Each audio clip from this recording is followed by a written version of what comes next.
Warahmatullahi wabarakatuh. Salam sejahtera, shalom, om swastiastu, namo buddhaya, salam kebajikan.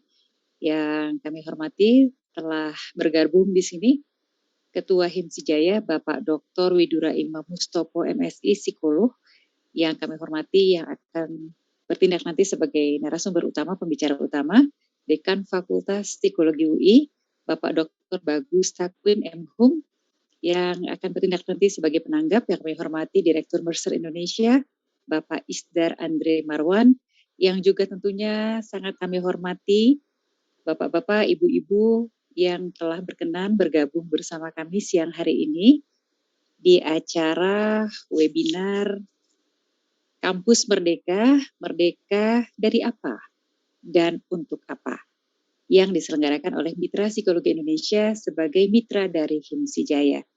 Jadi kita merasa sangat bersyukur bahwa di awal tahun 2022 kita masih diberi kesempatan untuk bergabung walaupun masih secara daring karena kita masih dalam suasana pandemi. Bagaimanapun kita tetap mensyukuri kesempatan yang diberikan untuk kita bisa dapat mengikuti acara ini.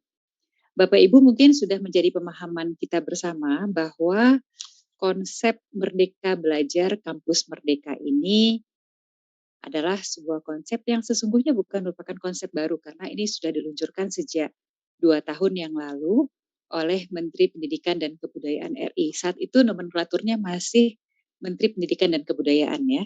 Jadi di bulan Januari tahun 2020, Bapak Nadiem Anwar Makarim meluncurkan kebijakan Merdeka Belajar Kampus Merdeka.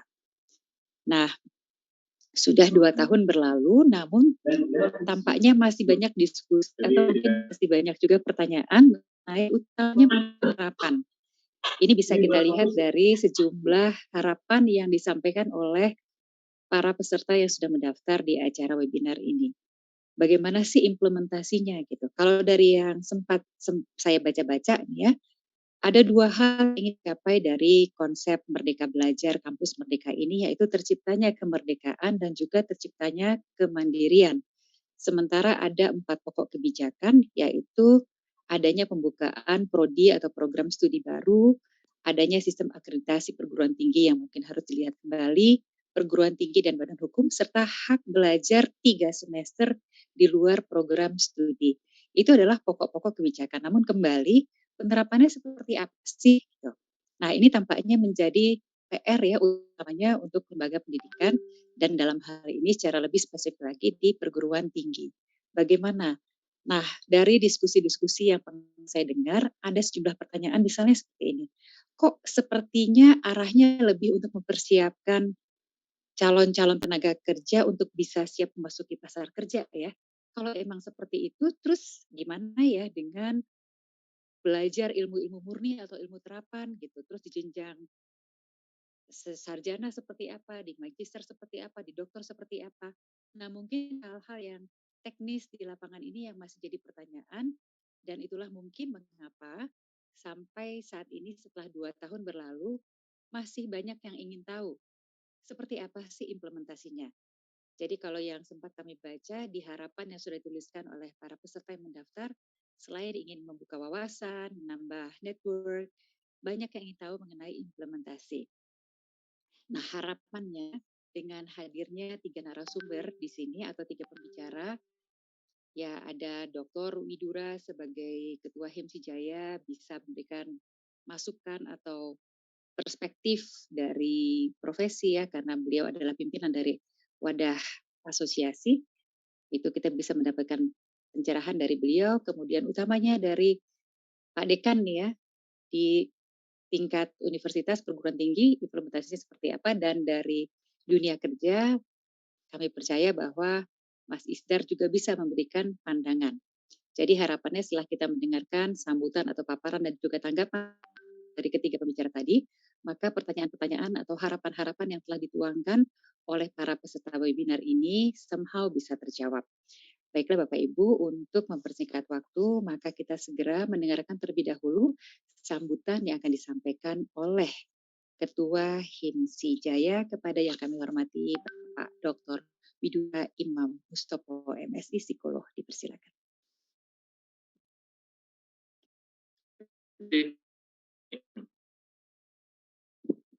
Saya langsung aja ya.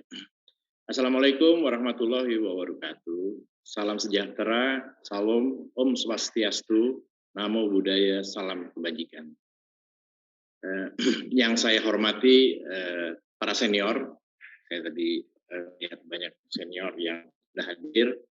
Makasih atas sekaliannya. Yang saya hormati juga narasumber dalam ini Mas Aten yang biasa panggil, dan penanggap Mas Isdar, moderator Mbak Rini. Pada kesempatan yang baik ini kita memanjatkan puji syukur, kita panjatkan kepada Tuhan Yang Maha Esa bahwa pada siang hari ini walaupun memang masih kita dengan melalui Zoom, tapi mudah-mudahan kita semua dalam kondisi sehat dan bisa mengikuti webinar ini dengan seksama. Saya juga mengucapkan selamat datang dan terima kasih atas kehadiran rekan-rekan. Mungkin juga di antara rekan-rekan audiens atau peserta juga ada senior. Mohon maaf kalau tidak disapa.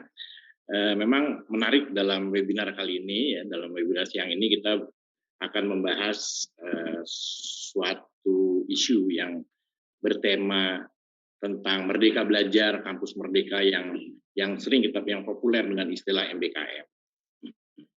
Sebelumnya dalam kesempatan yang berbahagia atau yang baik ini, saya atas nama HIMSI Jaya juga mengucapkan selamat ya Mas atas terpilihnya Dr. Bagus Takwin atau ya biasa kita panggilnya Mas Aten akrabnya sebagai Dekan Fakultas Psikologi UI yang kebetulan pada kesempatan ini menjadi narasumber. Semoga dalam tugas sebagai dekan mendapatkan amanah dan berkah.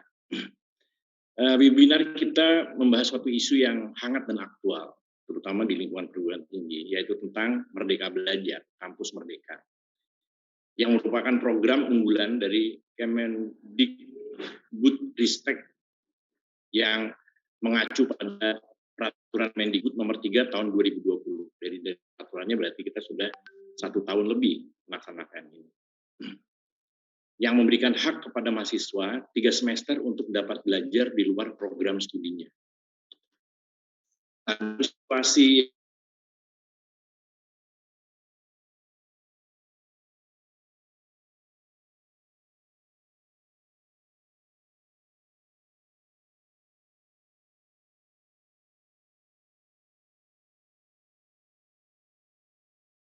hanya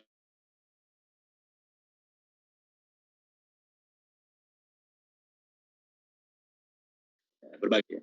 Dalam kehidupan dewasa ini, perguruan tinggi juga diharapkan bisa menjadi bagian dari solusi dan bukan menjadi bagian dari masalah.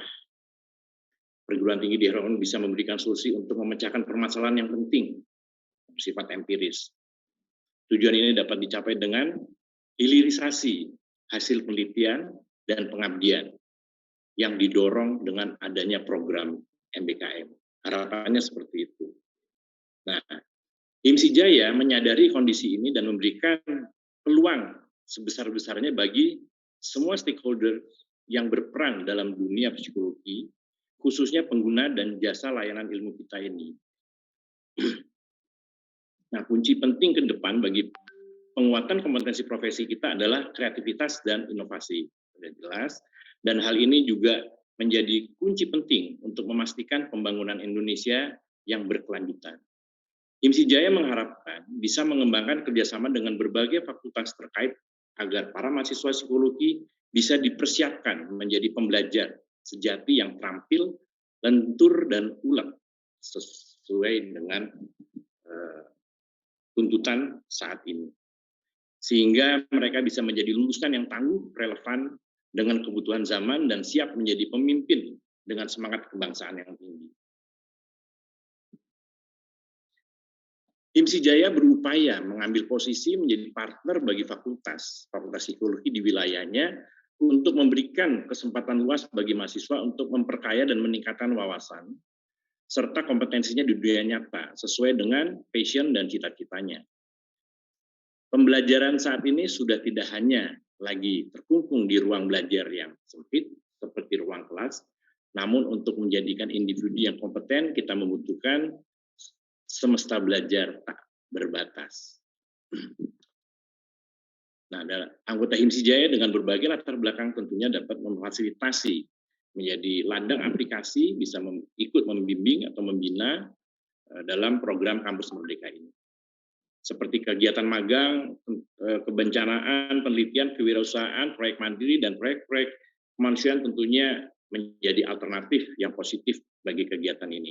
Dalam program yang kita sedang laksanakan, memang sementara ini kita memprioritaskan berdasarkan kebutuhan pemagang yang sudah lulus S1 psikologi. Nah, ke depan mungkin kita akan memberikan kesempatan yang kami akan sesuaikan dengan program-program yang ada. Nah, besar harapan kami bahwa program MBKM ini bisa diaplikasikan di banyak kampus di Jakarta. Beberapa catatan berdasarkan pengalaman dan pengamatan yang kadang-kadang dalam menetapkan peraturan, kadang-kadang kita lupa bahwa yang akan melaksanakan itu subjek pelaksana ini adalah mahasiswa. Kita menganggap mahasiswa itu sudah siap untuk menghadapi perubahan sebetulnya. Ini akan menarik, mudah-mudahan nanti narasumber atau Mas Aten bisa memberikan pencerahan buat kita semua. Para hadirin yang saya hormati, sebelum sambutan ini saya akhiri, saya mengucapkan terima kasih sebesar-besarnya kepada seluruh pihak yang mendukung. Dalam hal ini partner HIMSI Jaya, MPI, terima kasih ya dengan terselenggaranya webinar ini. Semoga kegiatan kita ini berlangsung lancar, bermanfaat bagi kita semua. Demikian sambutan saya. Salam sehat, salam kompak, salam guyup. Sekali lagi terima kasih. Wassalamualaikum warahmatullahi wabarakatuh. Salam sejahtera buat kita semua. Terima kasih. Saya kembalikan kepada Mbak Rini.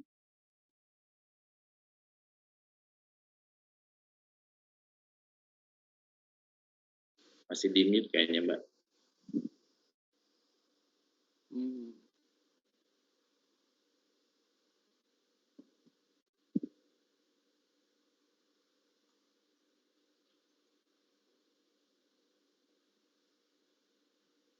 Iya, baik. Terima kasih. Ini tadi memang proses mute-nya ini kepada semua dibikin mute sehingga harus mendapat izin khusus untuk bisa unmute ini. Jadi mesti cepat pindah-pindahnya ya. Baik, jadi terima kasih. Ini mohon izin saya panggil Mas Wid ya.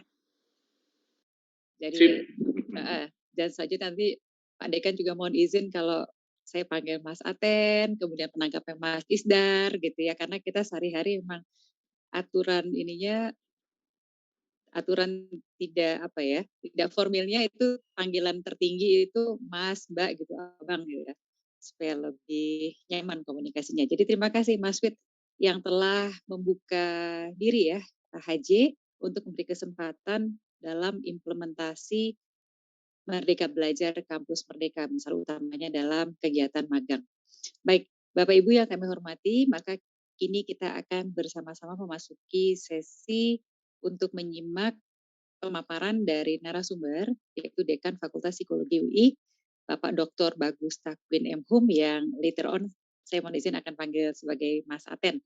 Nah, Mas Aten, kabar baik ya? Baik. Terima kasih telah berkenan hadir di antara kesibukannya dan juga selamat ini menjadi Dekan Fakultas Psikologi. Belum lama ya, Mas Aten? 3 minggu ya. 3 minggu, jadi masih segar bau-baunya gitu sebagai dekan baru di FPSI. Tapi kalau di FPSI sendiri sebetulnya Mas Aten ini sudah lama. Jadi kalau boleh Bapak Ibu, saya akan sampaikan ya profil Mas Aten. Dr. Bagus Takwin M. Hum ini sehari-harinya adalah dosen di Fakultas Psikologi UI, namun saat ini menjabat sebagai Dekan Fakultas Psikologi UI untuk periode 2021-2025 ya Mas Aten ya. Ya. Beliau juga berperan sebagai Principal Investigator dari Indonesia untuk pelaksanaan hibah Cooperation Indonesia the Netherlands untuk proyek riset yang berjudul Resilient Indonesia Slums and Vision, Building on Inclusive Governance with People and Water to Make Socio-Ecological Interaction More Resilient to Water-Related Disasters. Beliau, Mas Aten ini juga sudah menerbitkan sejumlah artikel dan buku, diantaranya Filsafat Timur, Akar-akar Ideologi Kesadaran Plural, psikologi naratif, membaca manusia sebagai kisah, dan bagaimana mengisi hidup. Riset-riset beliau di bidang psikologi sosial itu mencakup topik-topik di antaranya well-being atau kebahagiaan. Saya sudah pernah mendapat sesi khusus mengenai well-being dan senang sekali mendengarnya. Kemudian mengenai kualitas, demokrasi, keadilan sosial, tingkah laku korupsi, profil kepribadian tokoh politik diri, dan ketimpangan. Dan rasanya masih banyak lagi ya hal-hal yang sudah dilakukan oleh Mas Aten dalam dunia akademis, dalam riset-risetnya dan sebagainya. Jadi banyak deh pokoknya dan kita tidak perlu mempertanyakan lagi kapasitas beliau dan berbahagia sekali beliau telah berkenan hadir untuk memberikan pencerahan pada kita bagaimana sih sebetulnya konsep kampus merdeka. Kita ini merdeka dari apa sih sesungguhnya dan untuk apa? Kemudian konsep ini menjadi penting diterapkan utamanya di lingkungan kampus. Mas Aten, disilakan untuk menyampaikan paparannya. Terima kasih Mbak Rini, saya panggil Mbak juga ya. Selamat siang semuanya. Assalamualaikum warahmatullahi wabarakatuh. Salam sejahtera, Om Swastiastu, Namo Buddhaya, salam kebajikan, salam. Terima kasih sudah memberi kesempatan saya untuk berbagi. Sebenarnya kan karena sebagai dekan juga baru mulai, urusan-urusan terkait dengan MBKM ini juga selama ini lebih banyak saya jalani sebagai dosen, belum sebagai pengelola atau pelaksana kegiatan dan penerapan kurikulum dari MBKM ini. Ini mudah-mudahan bisa saya berbagi di sini, nanti mungkin paparan saya lebih umum dan lebih menjelaskan alasan atau belakang, lalu nanti mungkin ditanya jawab atau pendalaman dengan moderator, kita bisa lebih spesifik ke program-program konkretnya. Kan saya share screen.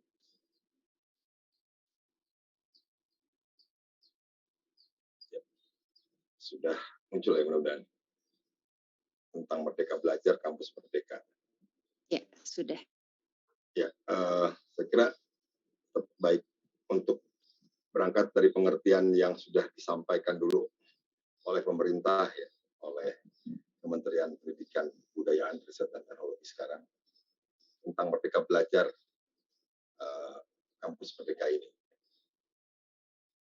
Ini tadi sudah disampaikan oleh Mbak Rini, ini satu kebijakan dari Kemendikbudristek yang bertujuan untuk mendorong mahasiswa menguasai berbagai bidang keilmuan yang berguna untuk memasuki dunia kerja.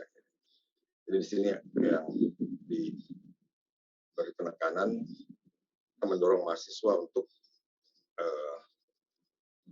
menguasai berbagai bidang keilmuan, keterampilan, kompetensi, kemampuan yang berguna untuk memasuki dunia kerja. Nah, kerjanya di mana? Kerjanya sebagai apa? Itu juga macam-macam. Apakah kerja di perusahaan? Apakah kerja sebagai peneliti? Apakah kerja sebagai wirausaha atau sebagai orang yang bergerak di bidang kreatif? Itu semua masuk dalam sini.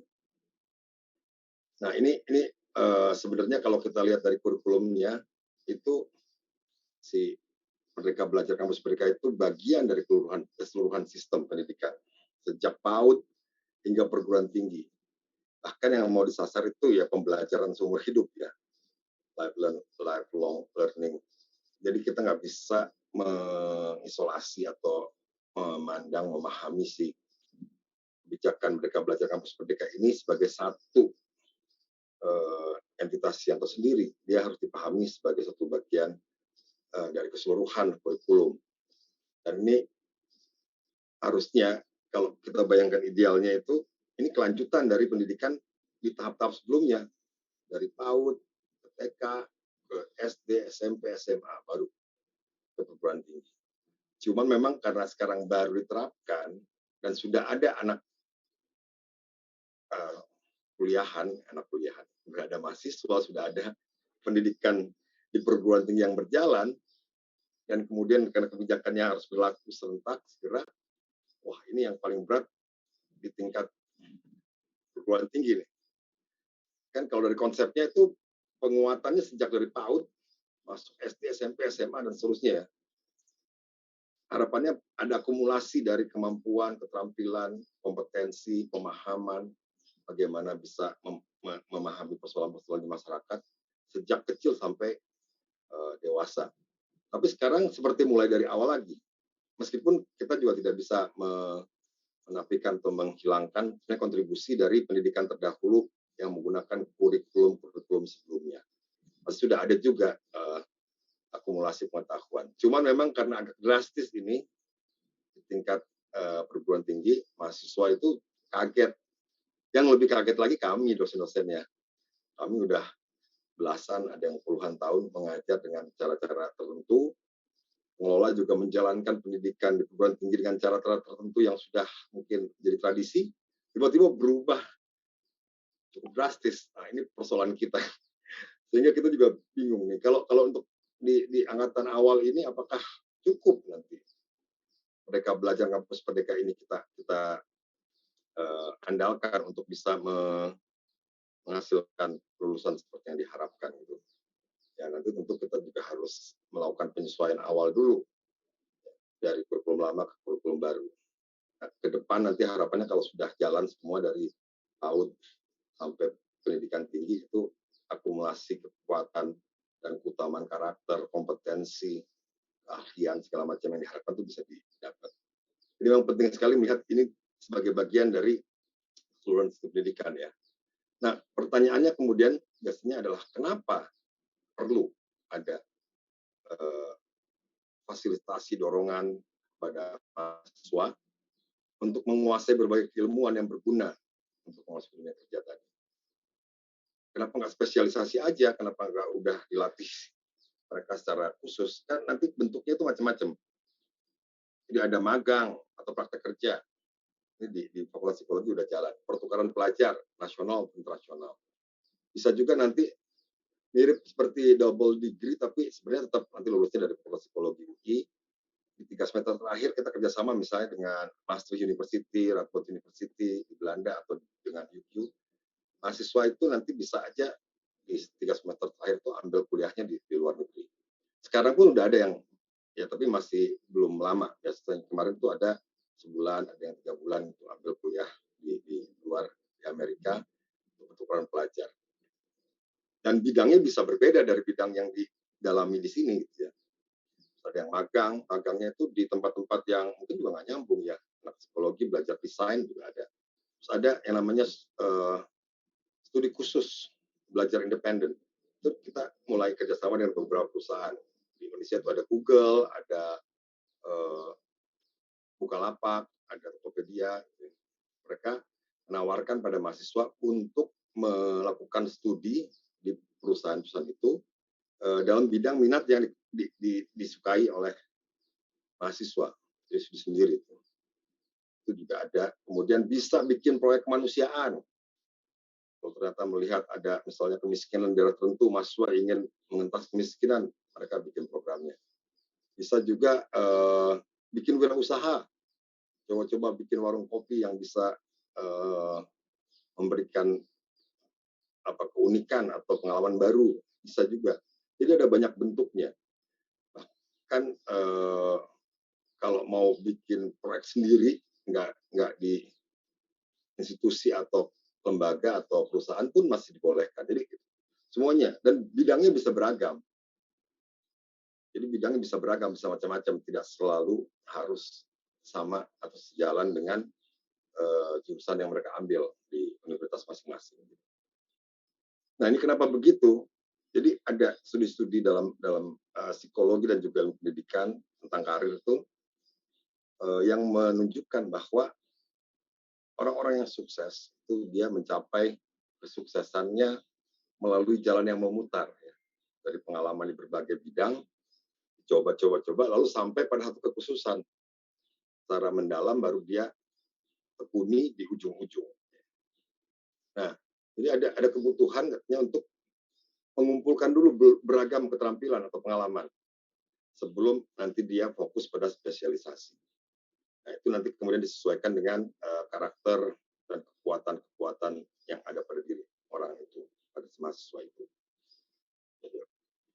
dari studinya ditunjukkan bahwa orang itu perlu melalui yang namanya periode coba-coba, periode pengambilan sampel ya, yang relatif tidak terstruktur, mencoba berbagai hal, mengembangkan berbagai keterampilan dan belajar tentang diri sendiri.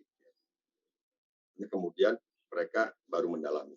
Nah, dalam prakteknya dari studi-studi baru masuk yang membayu para spesialis yang sukses ini, mereka menunjukkan bahwa baik spesialisasi maupun rentang keahlian tertentu yang terdiri dari berbagai macam keterampilan dan pengetahuan itu sama-sama penting dalam mencapai sukses. Jadi rentang itu faktornya bisa lebih berharga ketika mereka menghadapi masalah-masalah yang kompleks dan belum pernah terjadi sebelumnya. Nah, itu dikaitkan dengan karakter dunia sekarang yang kompleks, aturannya sering tidak tetap, berubah-ubah, konvensi dilanggar dan segala macamnya. Saya bilang dunia yang tidak setia, dunia yang culas ya. Hanya kita sudah merencanakan sesuatu dengan matang, atau ada patahan-patahan, ada peristiwa baru, ada peristiwa atau kejadian tanpa preseden, kita nggak bisa antisipasi, harus berubah lagi dan seterusnya. Ya. Jadi seringkali dunia ini menampilkan hal baru yang tak terduga. Dan itu menuntut banyak perspektif dari kita dan juga banyak kemampuan untuk bisa memahaminya dan mengatasi masalah-masalah yang kita hadapi. Dunia sekarang mengandung kejadian yang harus dipahami dengan berbagai sudut pandang, karena di dalam kejadian-kejadian itu ada banyak aspek dimensi yang tak terpisahkan dan harus didekati secara integratif. Nah, kalau kita nggak punya pengalaman macam-macam tadi, kenal ini, coba itu, susah gitu untuk bisa memahami situasi itu. Jadi ada tuntutan sekarang itu untuk bisa sukses itu perlu 2 perangkat psikologis untuk berhasil. Satu mungkin pengetahuan dan keterampilan dasar seperti yang diajarkan di kampus, ya, itu menjelaskan kenapa tetap perlu ada perguruan tinggi, kampus, mereka belajar di kampus. Itu supaya mereka dapat pengetahuan dan keterampilan dasar untuk jadi kerangka orientasi, untuk dipakai mendekati masalah-masalah yang ada. Dan bisa dipakai untuk menyelesaikan masalah-masalah yang berulang, ya, masalah yang bisa diduga munculnya. Sementara untuk situasi yang berubah-ubah terus itu, kita perlu berbagai alat dan kemampuan untuk mengintegrasikan ide di seluruh domain untuk memecahkan masalah kompleks di dunia. Yang saya bilang tadi culas, dunia yang tak setia pada aturan dan komitmen tertentu. Nah, 2 itu mesti dikembangkan. Nah, kita didorong di kampus ini untuk begitu, untuk mendidik mereka supaya bisa punya 2 perangkat ini. Jadi kami juga sebagai dekan, turunan dari rektor, tugasnya rektor, itu harus memenuhi yang namanya IKU, indikator kinerja utama. Jadi kayak KPI gitu ya. Ya, yang harus dihafalkan. Kalau dekan-dekan harus hafal waktu mau assessment tuh hafalin ini. 8 IKU dari kampus Merdeka dan Merdeka Belajar ya. Kita harus bisa mendorong supaya lulusan dapat pekerjaan yang layak. Nah, kalau di UI ini dituntutnya, kalau psikologi UI itu, bukan hanya dapat pekerjaan yang layak, tapi juga kualitas pemberi kerjanya. Kualitas dari hasil kerjanya itu juga dituntut lebih tinggi, karena makin baik, makin bagus sih. Jadi kalau sekarang sudah terserap semua lulusannya, kita lihat siapa yang beri kerja, kualitasnya gimana, didorong lagi untuk itu. Nah, mahasiswa harus dapat pengalaman di luar kampus, itu indikator yang kedua. Lalu dosen juga harus berkegiatan di luar kampus. Jadi ada yang sekarang dulu nggak boleh misalnya objek, proyek. Sekarang disuruh objek atau proyek, tapi berdasarkan keilmuannya masing-masing. Itu. Jadi didorong seperti itu. Yang nggak biasa penerapan keilmuan pengabdian masyarakat, yang biasa cuma riset mendalam, juga bingung sekarang harus turun ke lapangan, karena terbitkan jurnal atau buku saja nggak cukup, harus ada engagement di masyarakat dan ada engagement impact. Nah, itu diukur juga, didorong supaya ada hasilnya. Jadi dosen keluar kampus, kalau luar negeri lebih bagus lagi. Terus kemudian praktisi mengajar di dalam kampus. Ini juga kita mesti tarik, makanya nanti bapak-bapak, ibu-ibu sekalian, mbak-mbak, mas-mas, kami mohon, kami himbau mau bantu ke kampus nanti sebagai berbagi ilmu, mengajar sebagai praktisi, karena ini sekarang juga kita untuk seperti itu. Ya. Kemudian hasil kerja dosen itu harus bisa dimanfaatkan. Nanti ada indikatornya. Sekarang mungkin haki, paten, atau ada misalnya startup gitu. Itu dosen juga harus bisa menunjukkan bahwa hasil riset dia itu bisa bermanfaat. Jadi harus dimanfaatkan hasilnya. Kemudian kerjasama dengan mitra-mitra kelas dunia itu juga jadi dorong kita untuk bikin jaringan yang banyak, memaksa kita untuk komunikasi dengan banyak universitas, banyak lembaga di luar negeri. Jadi ya kelas juga harus partisipatif dan kolaboratif. Nggak boleh sekarang artinya yang namanya content based learning. Jadi pembelajarannya itu nggak boleh kayak ada buku ajar atau buku textbook kita ngikutin bab per bab. Nggak, harus ada problem yang harus dipecahkan di kelas tuh. Kelas jadi kayak workshop, ujungnya produk. Produknya bisa riset, bisa tulisan, bisa produk yang lain. Dan program studinya harus bersandar internasional, kelas internasional, bahasa Inggris dan sebagainya. Nah, itu yang sekarang kita kejar.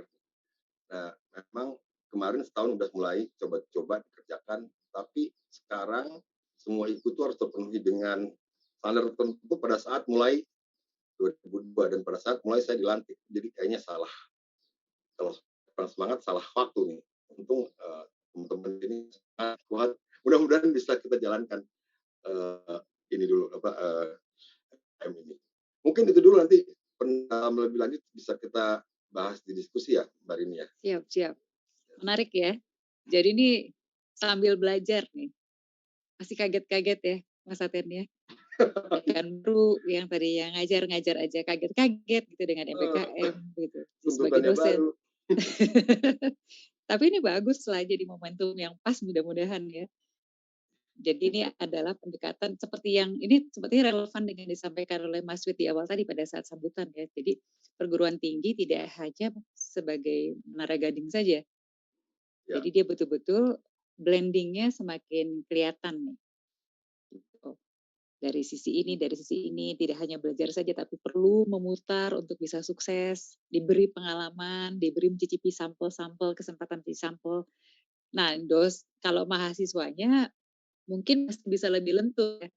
Tapi yang lebih challenging itu dosen-dosennya yang sudah terkondisi, kalau kita pakai istilah psikologi, sudah terkondisi dengan cara mengajar yang seperti itu selama menahun. Nah, bagaimana yang sudah terbiasa atau terkondisi bisa menjadi lebih lentur juga.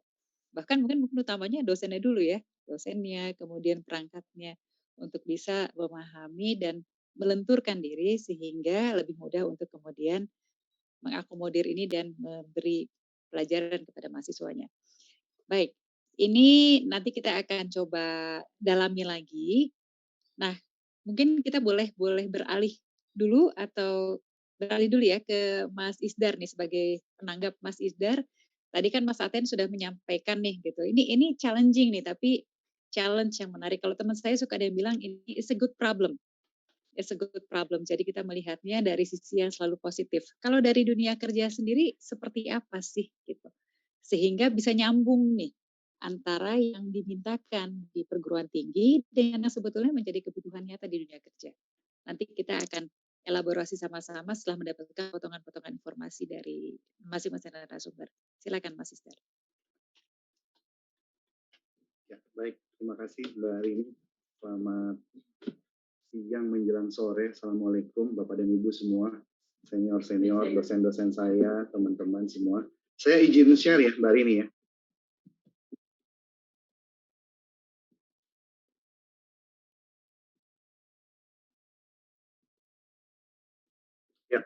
Jadi mungkin saya ingin menanggapi tadi ulasan dari Mas Aten gitu ya. Agak kagok juga sih saya manggil Mas ya, karena biasanya saya manggilnya Aten aja. Sebelum beliau maju jadi dalam pemilihan dekan juga kita banyak berdiskusi bareng. Jadi saya akan banyak bicara dari sisi pandangan dunia kerja, apa sih yang dibutuhkan dari sisi dunia kerjanya. Dan saya akan banyak bicara soal skills, utamanya soal agility dan growth mindset. Karena saya akan bicara dari tinjauan workforce of the future, atau kira-kira angkatan kerja di masa depan akan seperti apa. Saya awali presentasi saya dengan sebuah quotes yang sangat saya sukai. Jadi quotes ini dari Theodore Roosevelt. Dia bilang, it's hard to fail, but it's worse never to have tried to succeed. Gitu. Jadi ya sakit sih kalau gagal gitu ya. Tapi kalau nggak pernah nyoba lebih sakit lagi sebenarnya gitu. Cuma kita nggak tahu aja. Nah, saya ingin tell my story, Bapak dan Ibu semua, teman-teman semua. Jadi saya lulus dari Fakultas Psikologi itu, lalu masuk ke Lembaga Psikologi Terapan. Jadi saya cukup lama di Lembaga Psikologi Terapan selama 6 tahun. Kebanyakan saya di pelatihan. Kemudian saya masuk ke industri dan saya waktu itu sebelum masuk industri, saya belajar finance di Prasetya Mulia. Kemudian saya menjadi finance director di perusahaan ini. Perusahaan ini kebetulan adalah perusahaan alat berat, punya Swedia, lalu punya distributor di Indonesia. Kemudian saya belajar sales dan marketing di company ini, lalu kemudian menjadi sales and marketing director selama kurang lebih 2 tahun. Sesudah itu balik back on track, masuk ke HSBC selama 9 tahun, kemudian masuk Manulife sebagai CHRO, pernah jadi HR Director di Permata Bank, dan sekarang menjadi Director di Mercer Indonesia, sebuah konsultan internasional di bidang HR. Saya ingin menunjukkan sebenarnya bahwa story saya sendiri ini menunjukkan agility. Saya harus belajar finance. Mungkin nggak banyak psikolog yang belajar finance, tapi saya belajar finance dan ternyata to my surprise, itu saya sangat menyukai finance, terutama ketika belajar soal rasio financial, gitu ya, gear ratio dan seterusnya. Kemudian ketika saya menjadi orang yang mengepalai sales dan marketing, ternyata saya juga sangat menyukai hal tersebut. Jadi mungkin gampangnya saya gampang suka lah ya. Jadi sales dan marketing ini sangat saya geluti, bahkan saya sangat senang berkompetisi dengan kompetitor-kompetitor ketika berjualan alat berat, dan ini membuat adrenalin kita menjadi bertumbuh ya. Ketika saya di HSBC Indonesia, mungkin kalau Mbak Dewi Matindas hadir di sini, beliau sangat tahu bahwa passion saya ada di bidang training sebenarnya. Ketika saya diberi kesempatan untuk pindah menjadi HR business partner, saya selalu menolak. Saya bilang, enggak, passion saya ada di training. Lalu saya dibujuk oleh Nia Patria, mungkin teman-teman juga tahu, lulusan Fakultas Psikologi UI. Beliau bilang, "Dar, coba aja dulu." gitu. Lalu saya coba dan ternyata saya juga suka jadi HR business partner dan saya menjadi passionate. Nah, ini sebenarnya yang ingin saya tunjukkan adalah agility dan juga growth mindset gitu ya, yang saya sempat lalui, Bapak dan Ibu semua. Nah, tadi Pak Dekan cerita soal dunia yang berubah. Saya juga ingin menyampaikan bahwa dari pandangan Mercer, dunia yang kita warisi di tahun 2021 ini sangat berbeda, atau di tahun 2022 ya sekarang. Yang pertama, risk landscape ini menjadi sesuatu yang sangat diperhatikan. Kenapa Bapak dan Ibu? Karena ternyata kita kecolongan. Banyak sekali hal-hal yang kita tidak perhitungkan yang kemudian muncul. Salah satunya adalah COVID infectious disease gitu ya. Yang kedua, perubahan ekonomi. Nah, ini karena 3 pemimpin dunia besar berubah ya di tahun 2021, Amerika, Jepang, dan Jerman. Kemudian yang ketiga adalah accelerated digital living. Apa-apa semuanya serba digital. Kita meeting digital, kita webinar digital, bahkan kita webinar semalam dari Amerika di seluruh dunia, everybody say hi gitu ya. Saya dari mana, dari Colorado, dari Denver, dari Jakarta, dari Istanbul, something yang mungkin nggak pernah kita bayangkan sebelumnya akan terjadi semasif itu. New business dan work model, bisnis dan pekerjaan ini berubah sangat drastis. Health and wealth protection gap, ternyata kita sadar bahwa dengan adanya COVID itu banyak sekali gap, termasuk gap di negara kita, anggaran kesehatan, anggaran untuk our personal finance itu ternyata nggak mencukupi. Dan yang terakhir, Bapak dan Ibu semua, adalah race of stakeholder capitalism, di mana kita sekarang berpandangan bahwa shareholder kalau di company atau di organisasi bukan lagi yang paling penting, tapi semua pihak, semua stakeholder kita itu adalah yang paling penting. Kalau zaman dulu, teman-teman semua, kita masuk ke kantor gitu ya, kita lihat kalau visi dan misi, divisinya atau divisinya mungkin salah satunya adalah meningkatkan shareholder value gitu kan. Tapi saat ini kalau kita lihat semua orang bicara stakeholder capitalism. Mereka bicara soal employee-nya, mereka bicara soal pelanggannya, mereka bicara soal partnernya, mereka bicara soal supplier-nya, bahkan mereka bicara soal society. Dan kami di Mercer itu punya yang namanya Global Risk Report. Nah, beberapa hari, mungkin 2 hari yang lalu, Global Risk Report tahun 2022 sudah keluar bekerja sama dengan World Economic Forum.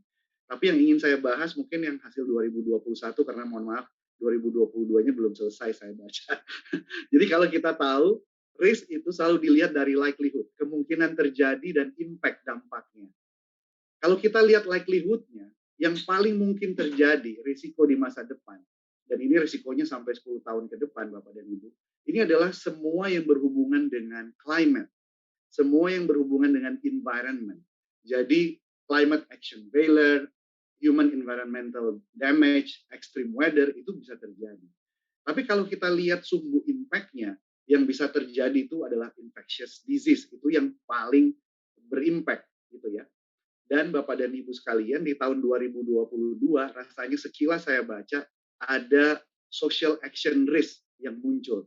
Nah, jadi ini yang ingin saya sampaikan juga Bapak dan Ibu, bahwa kita harus bisa mengantisipasi apa yang akan terjadi ke depan dan take action untuk memitigate risiko-risikonya.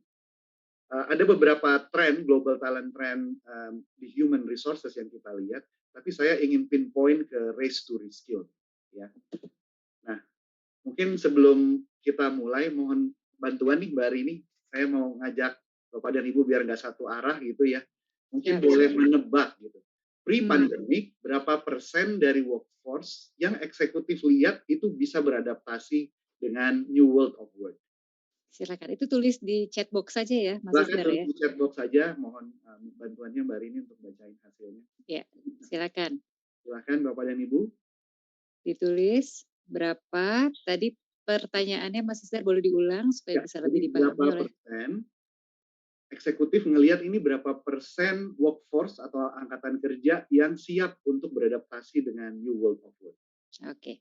Mudah-mudahan cukup dipahami ya, berapa persen tenaga kerja yang siap menghadapi. Nah, oke. Itu sudah ada jawaban 55%, 45%. Oh, ini ada yang D, C, D berarti sekitar 55, 45. Ya, ada juga B, banyak yang D ya, banyak 45. Banyak yang D, ya? Banyak yang D, tampaknya yang ya. Betul. Jadi Sip. tampaknya ada bocoran. Kayaknya ini saya curiganya gitu deh. Ya. Tapi benar teman-teman semua, ini adalah riset yang kami lakukan di tahun 2020 by the way. Ya. Ditanya, para eksekutif bilang cuma 45% yang ready. Kalau ditanya ke employee-nya sendiri, mereka bilang 78% ready untuk reskill. Nah, tapi di tahun 2021, kita melihat, Bapak dan Ibu, bahwa ternyata dengan adanya COVID dan seterusnya, itu ternyata our workforce itu ready kok untuk di reskill. Salah satu partnernya Mercer yang namanya EDX. EDX ini adalah partner e-learning, teman-teman, di-build kerjasama dengan Harvard, Stanford, dan semua universitas besar kebanyakan di Amerika, itu menunjukkan adanya 10 kali lipat, 1000% kenaikan new register, dan 1.500% kenaikan orang yang enroll untuk modul-modul trainingnya. Jadi kita bisa lihat bahwa ternyata angkatan kerja kita di seluruh dunia ini semuanya berlomba-lomba untuk melakukan reskill. Kenapa harus kita reskill? Karena perubahan digitalisasi, teknologi, automation, AI, Internet of Things, ini membuat pekerjaan kita berubah total. Banyak sekali pekerjaan yang hilang, banyak pekerjaan yang berubah, dan banyak pekerjaan yang baru nantinya. Nah, ini membutuhkan reskilling. Saya ingin tunjukkan teman-teman semua bahwa top di tahun 2021 investment priority, kalau ditanya ke CEO misalnya, return on yang paling besar itu kalau duitnya ditaruh di mana nih? Mereka bilang invest in future learning and workforce reskilling. Jadi reskilling kita ini sangat kita perlukan, dan tadi seperti Pak Mas Aten bilang ya, kita sebenarnya di dunia kerja sangat butuh bahwa kita bisa dibantu.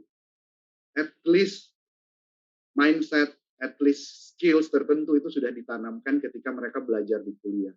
ketika saya masih di HSBC sekitar tahun 2009 atau 2010, saya lupa persisnya, tapi kami mengundang Prof. Gumilar sebagai Rektor UI. Acaranya adalah acara dari Forum Human Capital Perbankan Indonesia, di mana kita ngelihat ada gap, ada bridge yang jauh gitu antara dunia kerja dengan dunia kampus. Kita pengennya dapat orang yang bagus atau siap untuk kita ajar, tapi ternyata nggak siap juga. Dan ini yang menurut Mas Menteri, Mas Nadiem Makarim, dalam paparan beliau ketika webinar di Majelis Wali Amanat UI, hanya ada 10,18% lulusan perguruan tinggi kita yang diserap oleh dunia kerja. Artinya apa? Serapannya sangat sedikit. Nah, ini menjadi PR, itu sebabnya kenapa Merdeka Belajar dan Kampus Merdeka ini saya pikir ditelurkan ketika itu ya, jadi supaya lebih dekat, dan akhirnya di masa Mas Menteri ini kita bisa lihat. Nah, saya banyak bicara soal agility, teman-teman. Kenapa banyak bicara soal agility? Karena kita nggak pernah tahu apa yang akan terjadi ke depan. Kami punya yang namanya Global Risk Report, mungkin trying to predict gitu, tapi ya tetap aja banyak yang nggak bisa diprediksi. Seperti tadi kata Mas Aten gitu ya, dunia yang culas, dunia yang tidak setia. Tadi saya bilang sama Mas Aten, yang penting kitanya setia ya Mas Aten ya.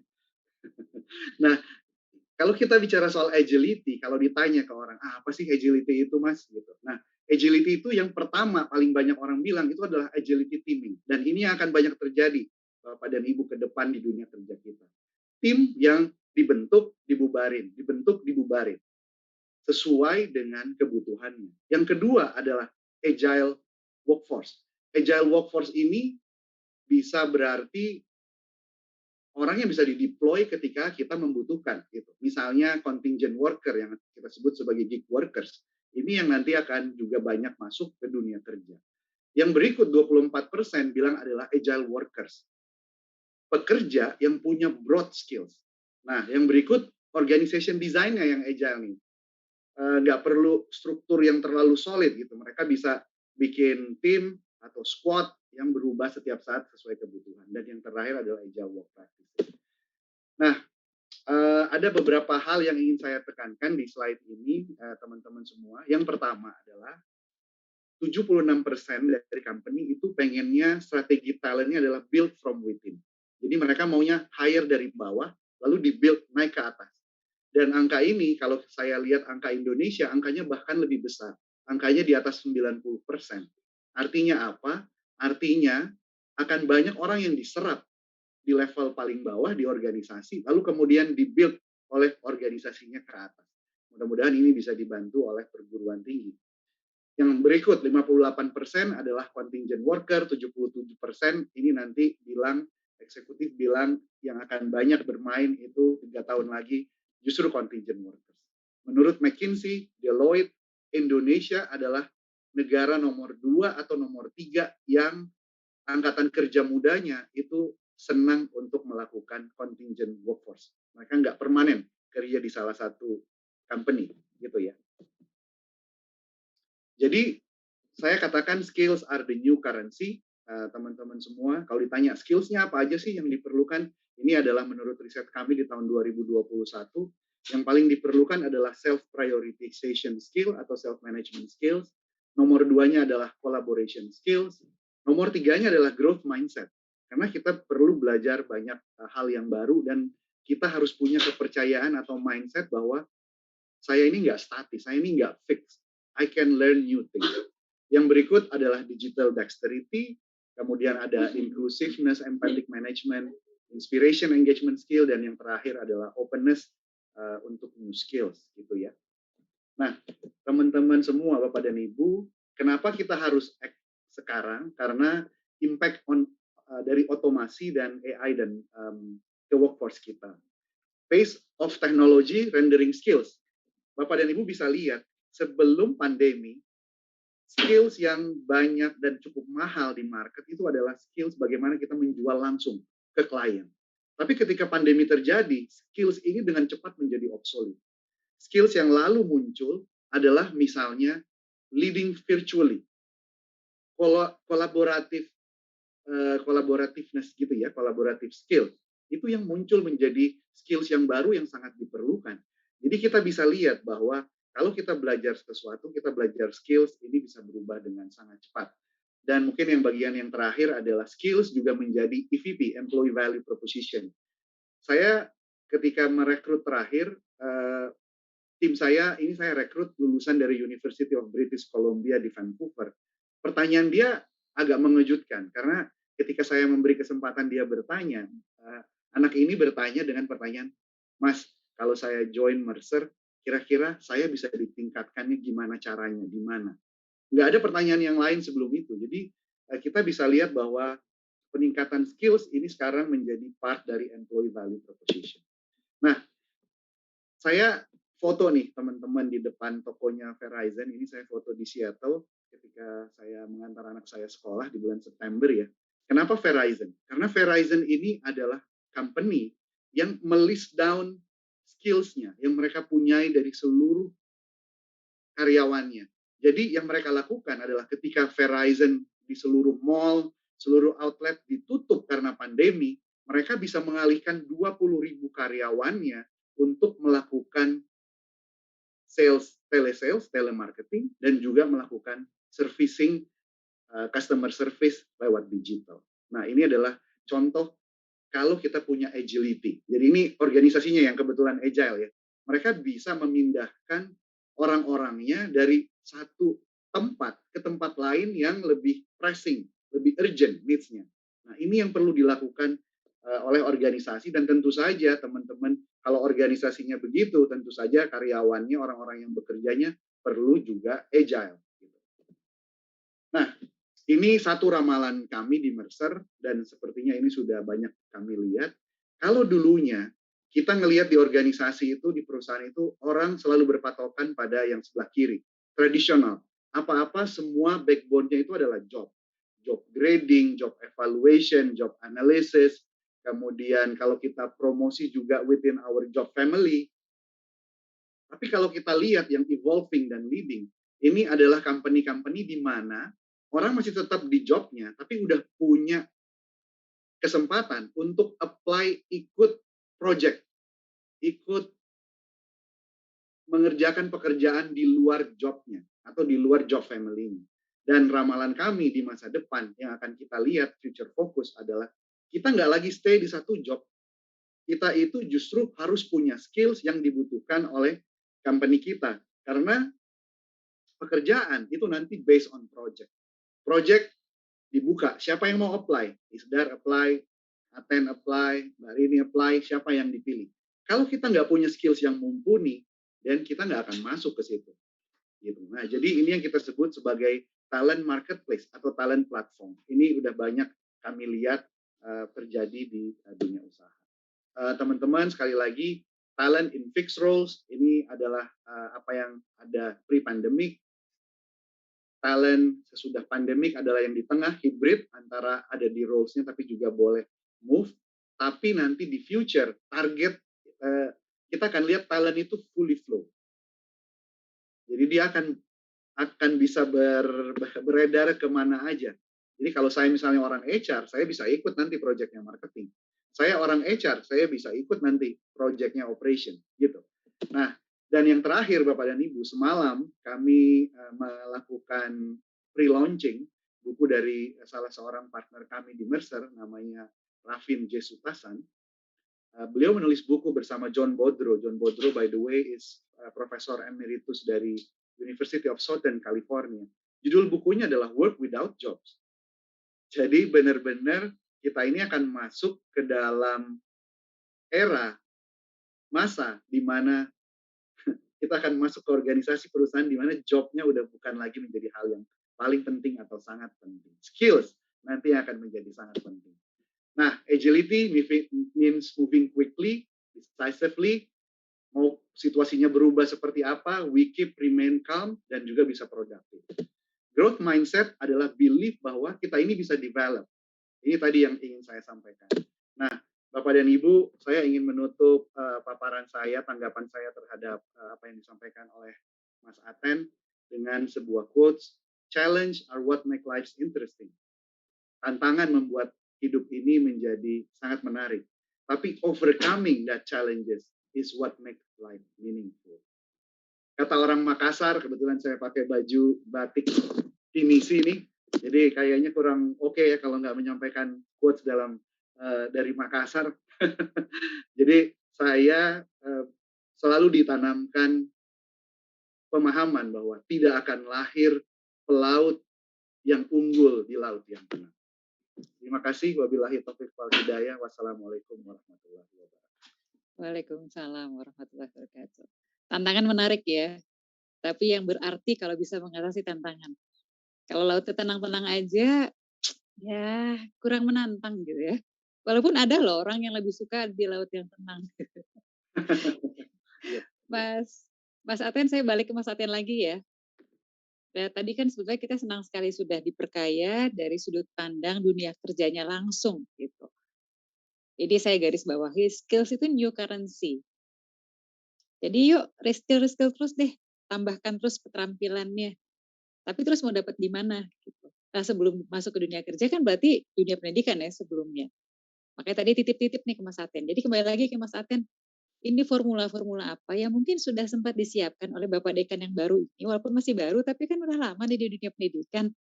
Kami rasanya percaya sudah siap gitu. Dan juga saya rasa Bapak Ibu yang hadir juga berharap betul nih, ingin tahu, ingin juga mungkin bisa mengaplikasikannya di tempat masing-masing, mendapat inspirasi, apa sih kira-kira yang bisa dilakukan di dunia pendidikan untuk bisa menerapkan konsep Merdeka Belajar Kampus Merdeka dan juga bisa menjawab kebutuhan di dunia kerja dan utamanya kebutuhan di future ya. Karena nanti kita mau kerja tapi tanpa pekerjaan, kalau bahasa Indonesia mah sama-sama aja ya. Tapi kalau kita pakai bahasa Inggris kelihatan tuh bedanya. Kita work without jobs gitu. How to deal with it, how to answer the challenge.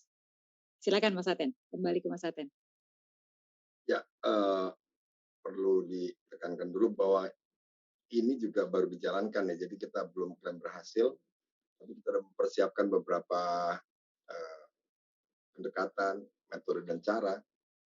Tapi ini juga bukan cuma dari saya, artinya memang sudah dari sebelumnya sudah ada usaha-usaha untuk menyesuaikan pembelajaran dengan situasi yang ada di lingkungan dan juga kebijakan yang sudah diterapkan itu. Dari UI juga menekankan itu.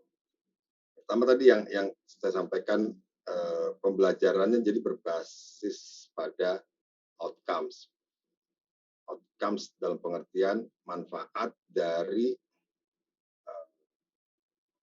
hasil belajar yang didapat oleh lingkungan yang lebih luas, masyarakat misalnya. Jadi dalam merumuskan apa yang harus dipelajari, pertama-tama kita berangkat dulu dari identifikasi persoalan-persoalan. Memang kemarin masih spesifik kita batasi di persoalan-persoalan yang terkait dengan psikologi ya. Jadi di masyarakat ada apa aja. Lalu kemudian dari situ kita cari tahu kira-kira untuk bisa membereskan masalah-masalah itu apa yang harus terjadi, apa yang harus diintervensi dengan cara-cara apa. Nah, itu kemudian diturunkan ke kurikulum. Memang kemarin juga masih banyak masukan tentang kurikulumnya karena masih cukup banyak yang tadi masih content based learning. Tapi saya prakteknya sudah mulai dilakukan. Kita berangkat dari ada problem apa di masyarakat, lalu kemudian kita rumuskan jadi semacam langkah-langkah, paket-paket yang harus dikerjakan itu supaya masalah itu selesai. Nah itu kemudian menjadi proyek-proyek di kelas-kelas. Kita maunya nanti tiap kelas itu jadi semacam satu proses workshop untuk menghasilkan solusi atau alternatif solusi atau pendekatan yang kira-kira bagus untuk bisa mengatasi masalah-masalah tadi berdasarkan paket. Karena memang kita masih pakai kuliahnya tuh kuliah per mata kuliah gitu ya. Mas Aten, ya. Ini maaf nih agaknya. Saya itu pernah mendengar istilah entrepreneurial university gitu. Oh iya. Nah itu kayak mana tuh? Karena saya baru dengar judulnya aja tapi belum paham isinya. Apakah itu merupakan salah satu jawaban ya mungkin sudah dikonsepkan di UI atau mungkin di Fakultas Psikologi UI secara spesifik? Ya, oke. Tadi nyambung ke yang tadi ya, mereka didorong untuk menyelesaikan masalah-masalah itu, lalu kemudian menghasilkan karya baru. Tapi itu di kelas nggak cukup, jadi kita dorong juga nanti ke ekstrakurikuler, dan juga kita dorong ini lagi dirumuskan sebenarnya kalau supaya nanti dalam praktek pembelajaran interaksi di kampus itu juga beberapa skill yang dasar kayak growth mindset tadi, agility segala macam bisa dilatih juga. Kita bikin semacam satu standar kinerja dari mahasiswa, dosen dan yang lainnya untuk melakukan aktivitas dengan kualitas-kualitas itu. Nah, entrepreneurial university itu sebenarnya satu pendekatan, satu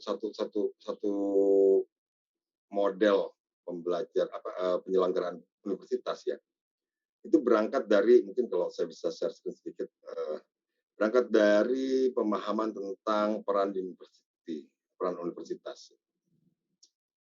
Gampangnya, ini kalau ambil dari salah satu pelopornya konsep entrepreneurial university itu adalah universitas yang berkontribusi dan memberikan kepemimpinan untuk menciptakan pemikiran, tindakan, institusi, dan modal kewirausahaan.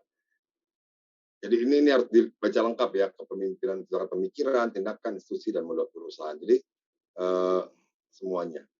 Nah ini konsepnya itu adalah mau menyelesaikan paradoks pengetahuan. Ada pengetahuan berlimpah di universitas, ada banyak, mungkin juga di beberapa badan-badan penelitian dan pengembangan ya. Tapi itu keberlimpahan itu tidak dimanfaatkan, tidak menghasilkan kesejahteraan yang memadai buat banyak orang. Nah, dengan entrepreneurial university diharapkan apa yang dihasilkan oleh universitas, pengetahuan-pengetahuan itu nanti bisa dipakai oleh masyarakat. Jadi yang dipercaya bahwa pengetahuan harusnya bisa jadi jalan menuju kekuatan ekonomi dan kesejahteraan. Dulu kalau awal-awal, dari mungkin zaman saya mulai belajar di perguruan tinggi juga seperti ini, kita ada generasi pertama dari universitas, misinya lah penyebaran atau transmisi pengetahuan. Bisa dari mana saja. Nah, dosen sering berperan seperti broker atau perantara. Jadi ada pengetahuan di mana dari Amerika, dari Freud, dari siapa, lewat dosen sampai ke mahasiswa. Nah, itu. Yang kedua itu kemudian ada generasi yang mendorong dosen-dosen menghasilkan pengetahuannya dan itu yang kemudian dipakai untuk mengajar. Itu jadi semacam proses dosen menghasilkan pengetahuan, mengembangkan pengetahuan dari tempatnya masing-masing dan kemudian digunakan oleh mahasiswa untuk pembelajaran. Itu yang disebut dengan research university. Jadi risetnya, hasil-hasil risetnya jadi bahan pembelajaran. Nah, yang ketiga itu generasi ketiga, universitas itu punya misi dia tadi menjadi jalan untuk menuju kekuatan ekonomi dan kesejahteraan. Pengetahuan itu nantinya bukan cuma sekedar ketahui saja, tapi diterapkan, digunakan untuk meningkatkan kesejahteraan, untuk menguatkan ekonomi. Jadi kita dituntut untuk bikin riset yang kemudian bisa itu punya manfaat buat mensejahterakan masyarakat. Nah sekarang dalam pembelajaran juga terkait dengan mereka belajar, kita dorong juga mahasiswa dan dosennya untuk bisa menghasilkan riset-riset yang kemudian bisa diterapkan. Tadi yang saya bilang, selain publikasi harus ada engagement, terlibatan di masyarakat, di industri, di kegiatan kemanusiaan, di mungkin juga pemerintahan atau di masyarakat sipil gitu ya, untuk bisa memberikan manfaat langsung. Psikologi sekarang kan ada masalah dengan krisis replikasi. Jadi riset-riset psikologi, teori-teori psikologi yang sudah terkenal sekian lama itu belakangan dibuktikan banyak yang nggak bisa diterapkan atau bahkan nggak bisa direplikasi. Kalau dicobakan tempat lain hasilnya berbeda dan nggak mengkonfirmasi teori. Wah itu kita dalam kondisi yang cukup gawat ini ya. Nah, kalau kita menggunakan pendekatan ini, yang ketiga ini, generasi ketiga, sebenarnya itu bisa diatasi. Dari awal, kita harus pikirkan risetnya itu sudah bisa, selain dibuktikan, diterapkan, juga menghasilkan dampak yang positif buat masyarakat. Itu konsepnya entrepreneurial university. Nah, cuma memang dari pengalaman-pengalaman terdahulu, universitas yang sukses dalam menerapkan entrepreneurial university ini, mereka banyak menghasilkan produk-produk baru, produk kewirausahaan baru, paten baru, tuh misalnya di MIT atau di Stanford University, itu semua bisa menghasilkan produk-produk baru dan kemudian menjadi satu bentuk wirausaha baru, seperti misalnya kalau di yang menonjol kita tahu itu ya Macintosh, Windows, terus kemudian sekarang ada Facebook, ada macam-macam Amazon dan sebagainya. Itu seperti jadi model, tapi sebenarnya menurut saya tidak cuma itu yang jadi model, bisa macam-macam. Kewirausahaan di sini atau entrepreneurship di sini kita pahami sebagai satu cara juga untuk bisa menawarkan konsep baru, gagasan baru, cara-cara baru. Jadi kalau kita ingat ada Thomas Mann menulis credo entrepreneur itu, milih tidak biasa, tapi berusaha untuk menghasilkan kebaruan dan perbaikan terus-menerus di dunia. Jadi tidak ngikut arus, tidak hanya sekedar ikut pasar. Nah, ini jadi penting juga, meskipun kira-kira 60-70% mahasiswa dan lulusan perguruan tinggi ingin kerja, tapi kita, dan memang itu dibutuhkan, kita juga dorong ada lulusan-lulusan yang bikin jadi semacam tren baru, jadi trendsetter. Mau mempengaruhi industri supaya industri bergerak ke arah tertentu, bukan cuma sekedar orang-orang ini, lulusan ini siap dipakai oleh universitas. Nah, itu tantangan yang paling berat. Jadi ada perdebatan, ini lulusan perguruan tinggi nggak siap pakai. Enggak, kami mau menghasilkan intelektual. Wah, menara gading dan seterusnya. Maunya itu dua itu diatasi dengan entrepreneur university ini supaya mereka bisa masuk ke pasar meskipun banyak yang diserap oleh pasar dalam pengertian jadi pekerja, tapi ada juga orang-orang yang bisa menghasilkan kebaruan, ide baru, dan menggerakkan atau mengarahkan industri ke tempat lain. Nah, itu yang mau dikejar oleh UI sekarang, dan itu ya bukan suatu hal yang mudah ya, itu suatu tantangan. Buat saya itu menarik, cuman belum bermakna karena kami masih berjuang untuk mencapainya. Bukan begitu Pak Isdar? Mungkin sementara itu. Betul. Mungkin saya boleh tanggapin sedikit ya. Iya, silakan Mas Isdar. Ya, jadi memang benar ya Mbak Rini ya. Ini juga berdasarkan pengamatan saya yang mungkin sangat terbatas lah. Jadi di Mercer sendiri, dan saya perhatikan di banyak dunia usaha atau organisasi yang lain, kita itu banyak sekali bekerja sama dengan perguruan tinggi. Jadi mungkin Mas Effendi Ibnu misalnya bisa baca beberapa hari yang lalu saya forward satu artikel dari Mercer, tapi itu sebenarnya adalah hasil interviewnya Mercer dengan salah seorang profesor psikologis di Oxford. Gitu. Kami punya penelitian employee engagement yang bekerja sama dengan Lee Kuan Yew School di Singapura misalnya. Nah, dan ini semua tentu saja tujuannya adalah bisnis gitu ya, entrepreneurial, pasti Mercer akan bayar atau organisasi lain akan bayar. Jadi saya pikir sih sebenarnya bisa banyak ini ya, bisa banyak opportunity. Cuma tinggal mungkin bagaimana cara tadi berjuangnya ya Mas Aten ya, dan juga mungkin mulai membangun network-nya, membangun membangun komunikasi dengan dunia usaha supaya riset-risetnya itu bisa apply atau bisa diterapkan. Baik Mas Aten, Mas Isdar, ini saya sudah membaca beberapa respon ya dari audiens yang ini mendasar memang sesuai dengan judul webinar kita. Kampus Merdeka, merdeka dari apa? Untuk apa? Bisa dijawab nggak? Bisa dibantu jawab nggak? Ini dari Prof. Yuke, Mbak Sadra juga sama nih, pertanyaannya sama. Mbak Sadra pertama kali menanyakan, terus kemudian dikonfirmasi oleh Prof. Yuke. Jadi konsep kampus merdeka ini sebetulnya merdeka dari apa sih? Mungkin itu dulu. Dari Mas Aten, Mas Idra, sebetulnya kita merdeka dari apa sesungguhnya? Pertama, merdeka dari kebiasaan-kebiasaan lama yang dipercayai sebagai satu-satunya jalan untuk memperoleh pengetahuan, untuk mendapatkan pengetahuan, dan juga untuk bisa menghasilkan kehidupan yang layak ya. Kalau dulu kan ini kalau ekstrim ya, bapaknya dokter, merasa berhasil dengan dokter, anaknya harus ke dokter, harus jadi dokter. Nah sekarang juga gitu di kampus, dosen-dosen, pengelola kampus punya pikiran mahasiswa itu akan sukses kalau ikut cara-cara ini. Jadi semua harus ikut itu. Nah itu persoalan karena tadi mungkin apa yang diketahui, apa yang dipraktekkan oleh ya, generasi dahulu itu cocok untuk zamannya. Ketika ada generasi baru, zamannya berubah, kemungkinan besar cara-cara lama itu cocok lagi gitu ya.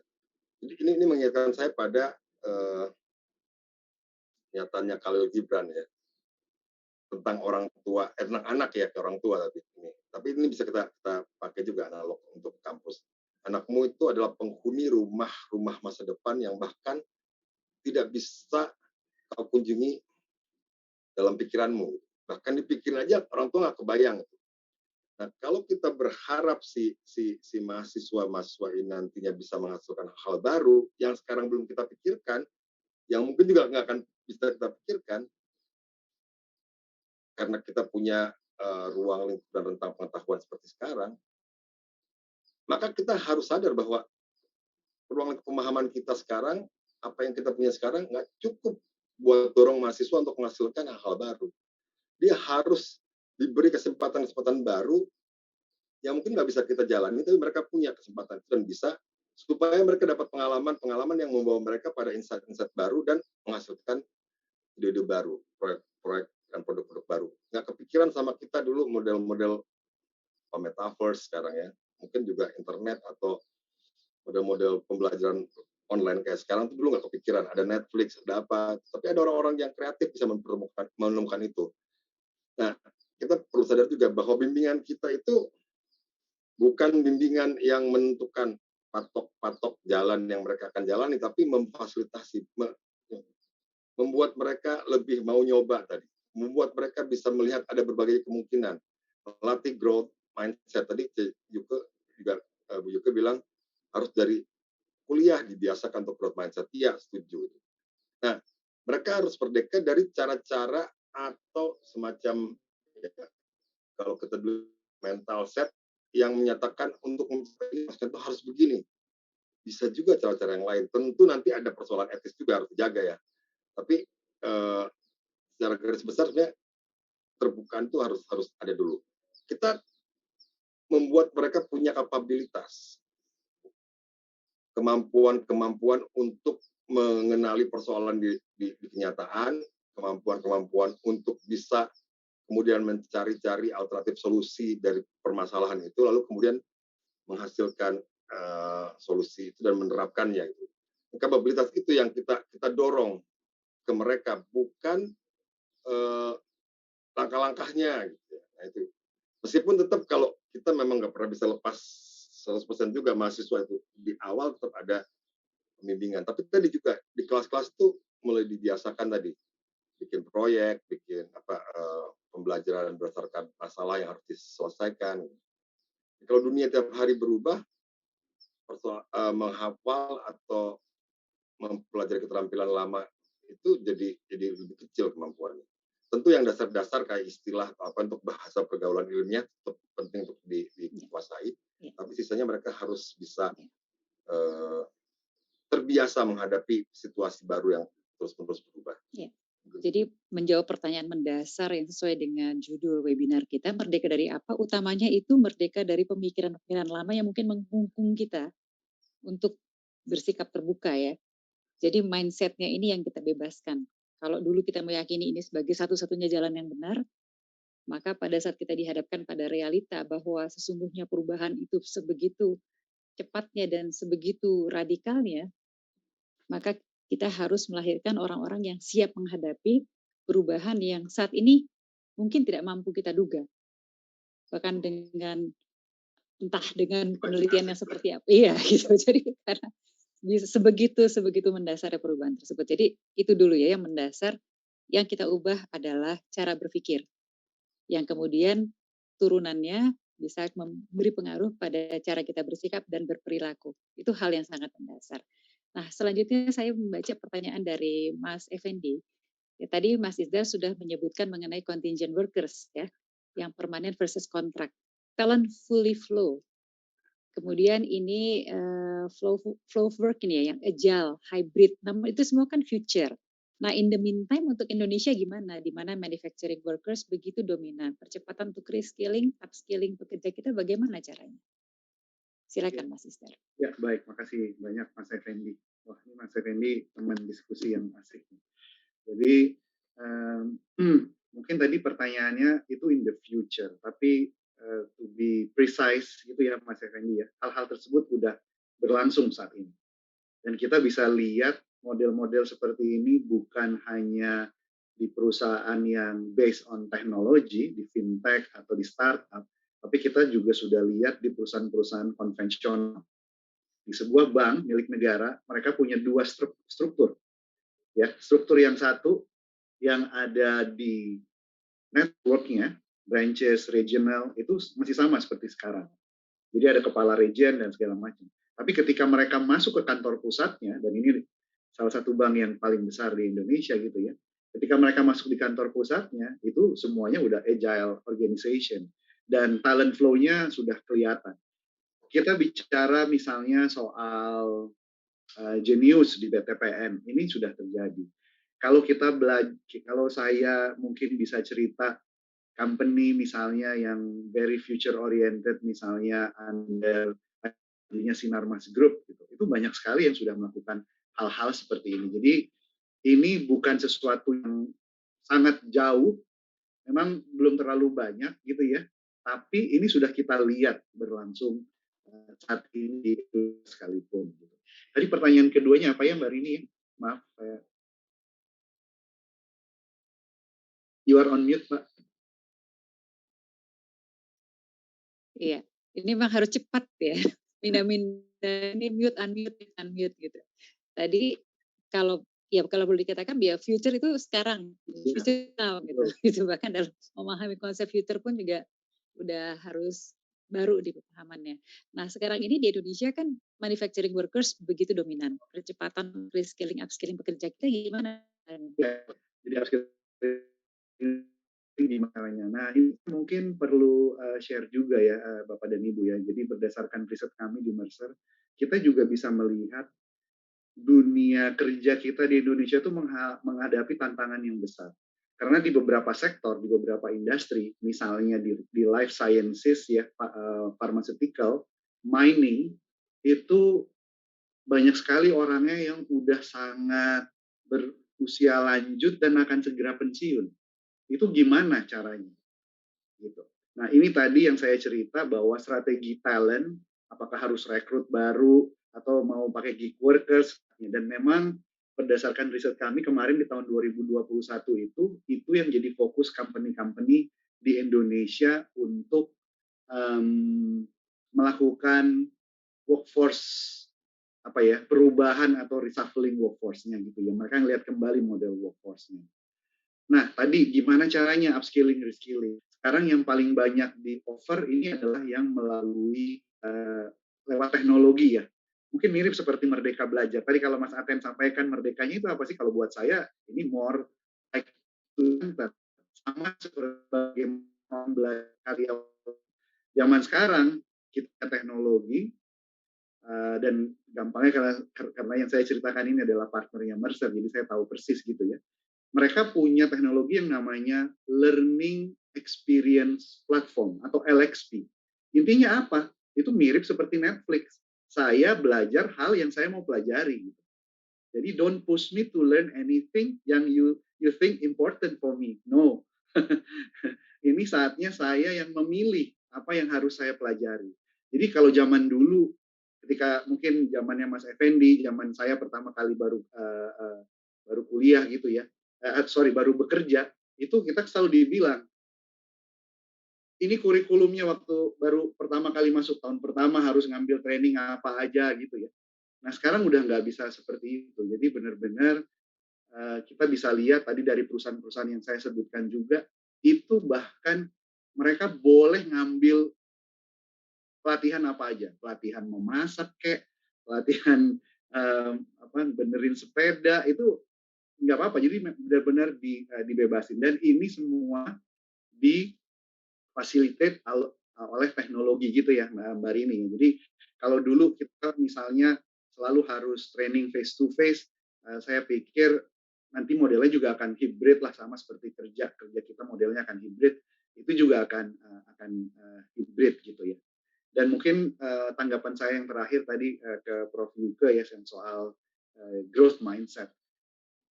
Di seminar yang lain, saya juga menekankan bahwa growth mindset itu agak sulit kita terapkan ke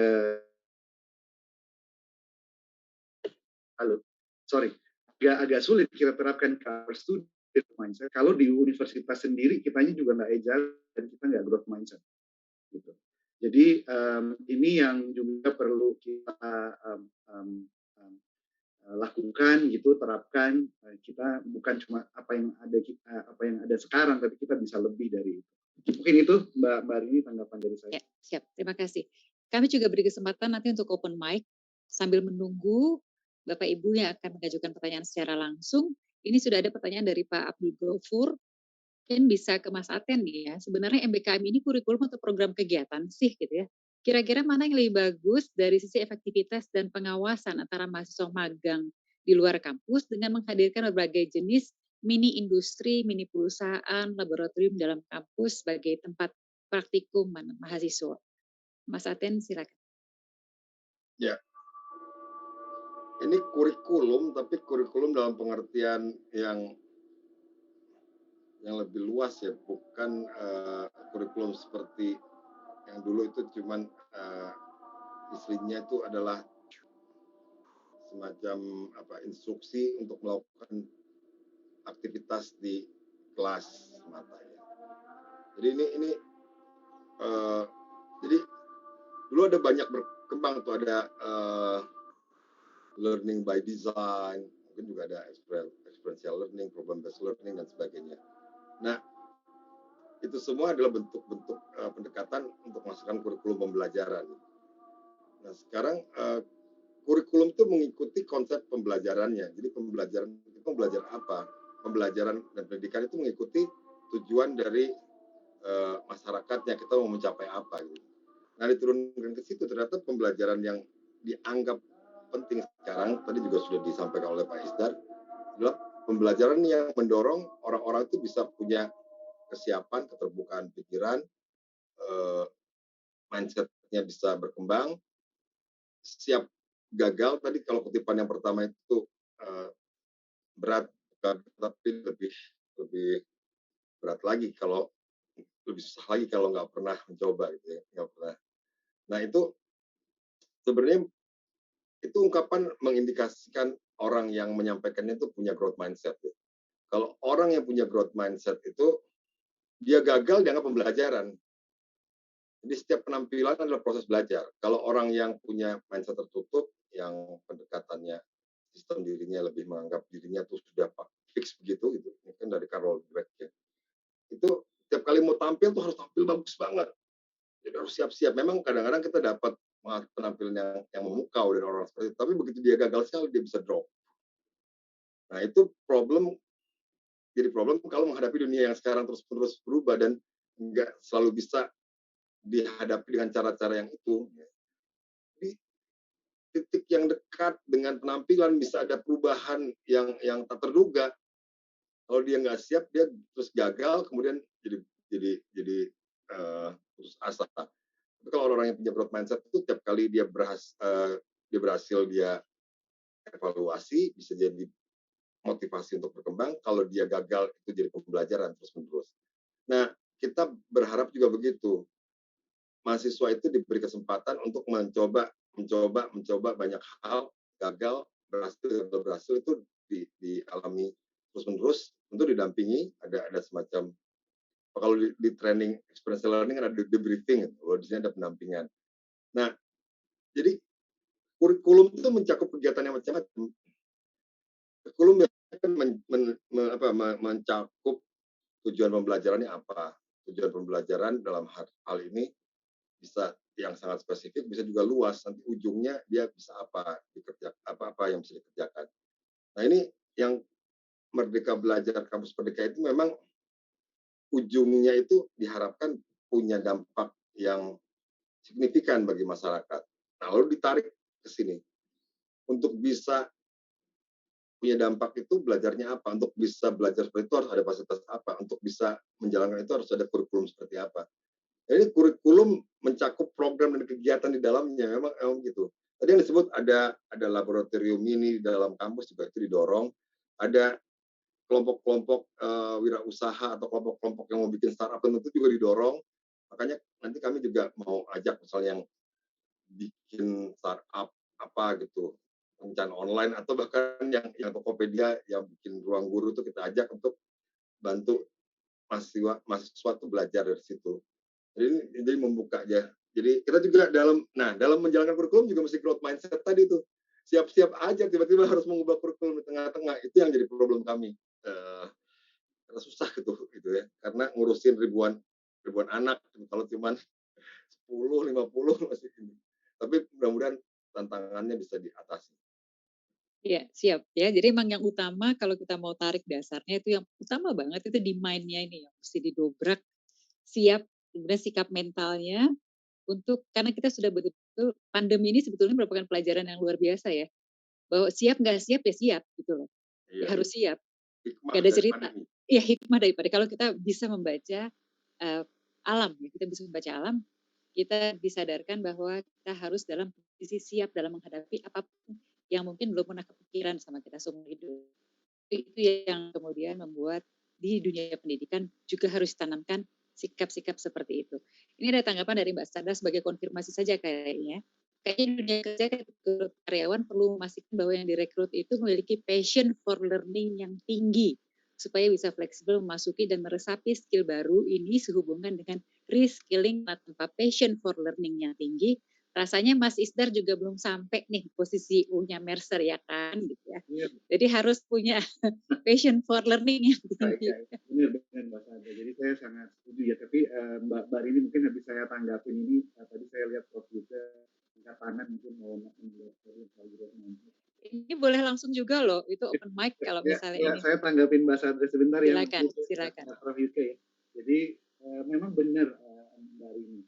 Kalau misalnya gini ya Mbak Rini, kita bicara bahwa gini. Ini contoh aja satu proses di dunia usaha di mana company mau berubah. Misalnya saya kasih contoh salah satu klien kami di Indonesia. Mereka mau go global. Mereka sekarang ini adalah perusahaan keluarga yang sudah cukup mumpuni di Indonesia. Tapi mereka mau keluar menjadi pemain top 5 di ASEAN. Mereka harus belajar new skills kan. Misalnya international marketing and so on and so forth. Nah, itu harus dilatihkan ke karyawan-karyawan yang ada gitu kan. Otherwise mesti ngerekrut dari luar yang harganya mahal. Yang dilakukan sebelum melatihkan adalah assess. Apakah orang-orang ini punya learning agility?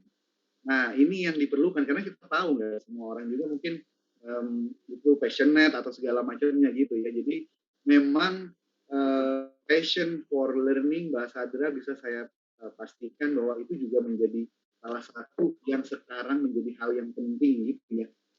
Di dunia kerja menjadi assessment yang penting di dunia. Bahkan kalau kita lihat di BUMN, mereka menemukan salah satu kompetensi itu adalah agility untuk menjadi Dodi. Itu 2 atau 3 tahun yang lalu. Mungkin itu tanggapan saya. Terima kasih. Siap, terima kasih. Nah, ini ada nih dari Mas Brata ya, yang mengatakan bahwa Gerakan Pramuka mendorong anggota penegak untuk belajar skill dari 11 satuan karya. Dan UI pernah menjajaki kemerdekaan belajar di kepramukaan sebagai salah satu alternatif. Mohon tanggapan dari para pembicara. Mungkin secara lebih khusus dari Mas Aten, bagaimana terkait dengan hal ini? Sebenarnya yang pengalamannya banyak di pramuka, Pak Isdar dulu ya. Nanti habis ini saya. Iya, makasih Mas Aten juga tadi juga Mas Berapa ya. Jadi pertanyaan soal saka ya satuan kerja di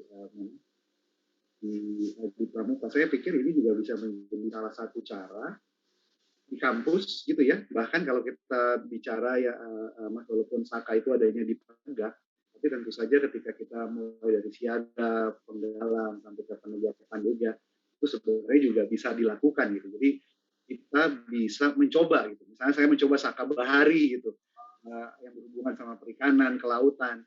Saya mencoba saka dirgantara gitu ya, yang berhubungan dengan pesawat seperti Paudura nih. Kemudian misalnya Kawana Bakti yang hubungannya sama hutan. Saya pikir itu adalah offering yang mirip sebenarnya seperti Merdeka Belajar, tapi kita tahu lebih banyak. Dan kalau di pramuka itu kan mungkin dari sisi knowledge-nya mungkin nggak terlalu ya, tapi dari sisi aplikasi skills-nya itu yang bisa dilakukan. Jadi menurut saya pramuka gunanya lebih untuk mental orang, mindset siswa kita untuk bisa lebih maju, lebih terbuka seperti di Trisatya dan Dasa Dharmanya, tapi di satuan-satuan kerja atau satuan karya itu mereka bisa belajar melihat banyak hal dan juga bisa menemukan apa nih yang bisa dia lakukan nanti, belajar nanti, dan seterusnya. Itu Mbak Rini kalau dari saya. Baik, Mas Aten mau menambahkan? Ya, jadi dalam konteks mereka belajarnya sebetulnya pembelajaran lama pun boleh dilakukan. Mas Menteri sempat bilang, jangan di prodinya masing-masing. Ya, gitu. Tapi kita sebenarnya tidak menutup kemungkinan untuk dia, kalau yang mau coba dengan gaya tertentu dan lebih cocok, namanya juga merdeka, ya boleh aja. Saya mau bilang juga Pak Menteri, jangan jadi nggak merdeka juga kalau dia mau dipilih. Dia nggak boleh hintuk kalau dosen atau kepala prodinya yang larang, yang harusin di dalam. Tapi kalau milih di dalam sendiri mahasiswanya boleh. Nah kalau mau mengikuti gaya seperti apa Saka ini juga boleh. Jadi yang model seperti yang disampaikan oleh Mas Brata tadi itu juga disediakan. Mereka boleh pilih-pilih itu. Jadi kalau kami di Fakultas Psikologi itu kami ada kelompok riset, bagian bentuknya lab, ada 13. Itu mungkin bisa jadi semacam Saka tadi itu. Ada yang well-being, ada yang konflik, ada yang disaster psikologi. Nah mereka bisa ikut-ikut di lab-lab itu seperti Saka. Ya sebenarnya kalau mereka mau keluar terus kemudian studi bahari juga boleh juga, atau mau menjalani pengalaman di PAUD juga sebenarnya tetap dibolehkan. Kalau dalam konteks Fakultas Psikologi kita dorong juga kalau mereka mau mendalami bidang khusus psikologi, itu tadi di kelompok riset mereka bisa dalami neuroscience,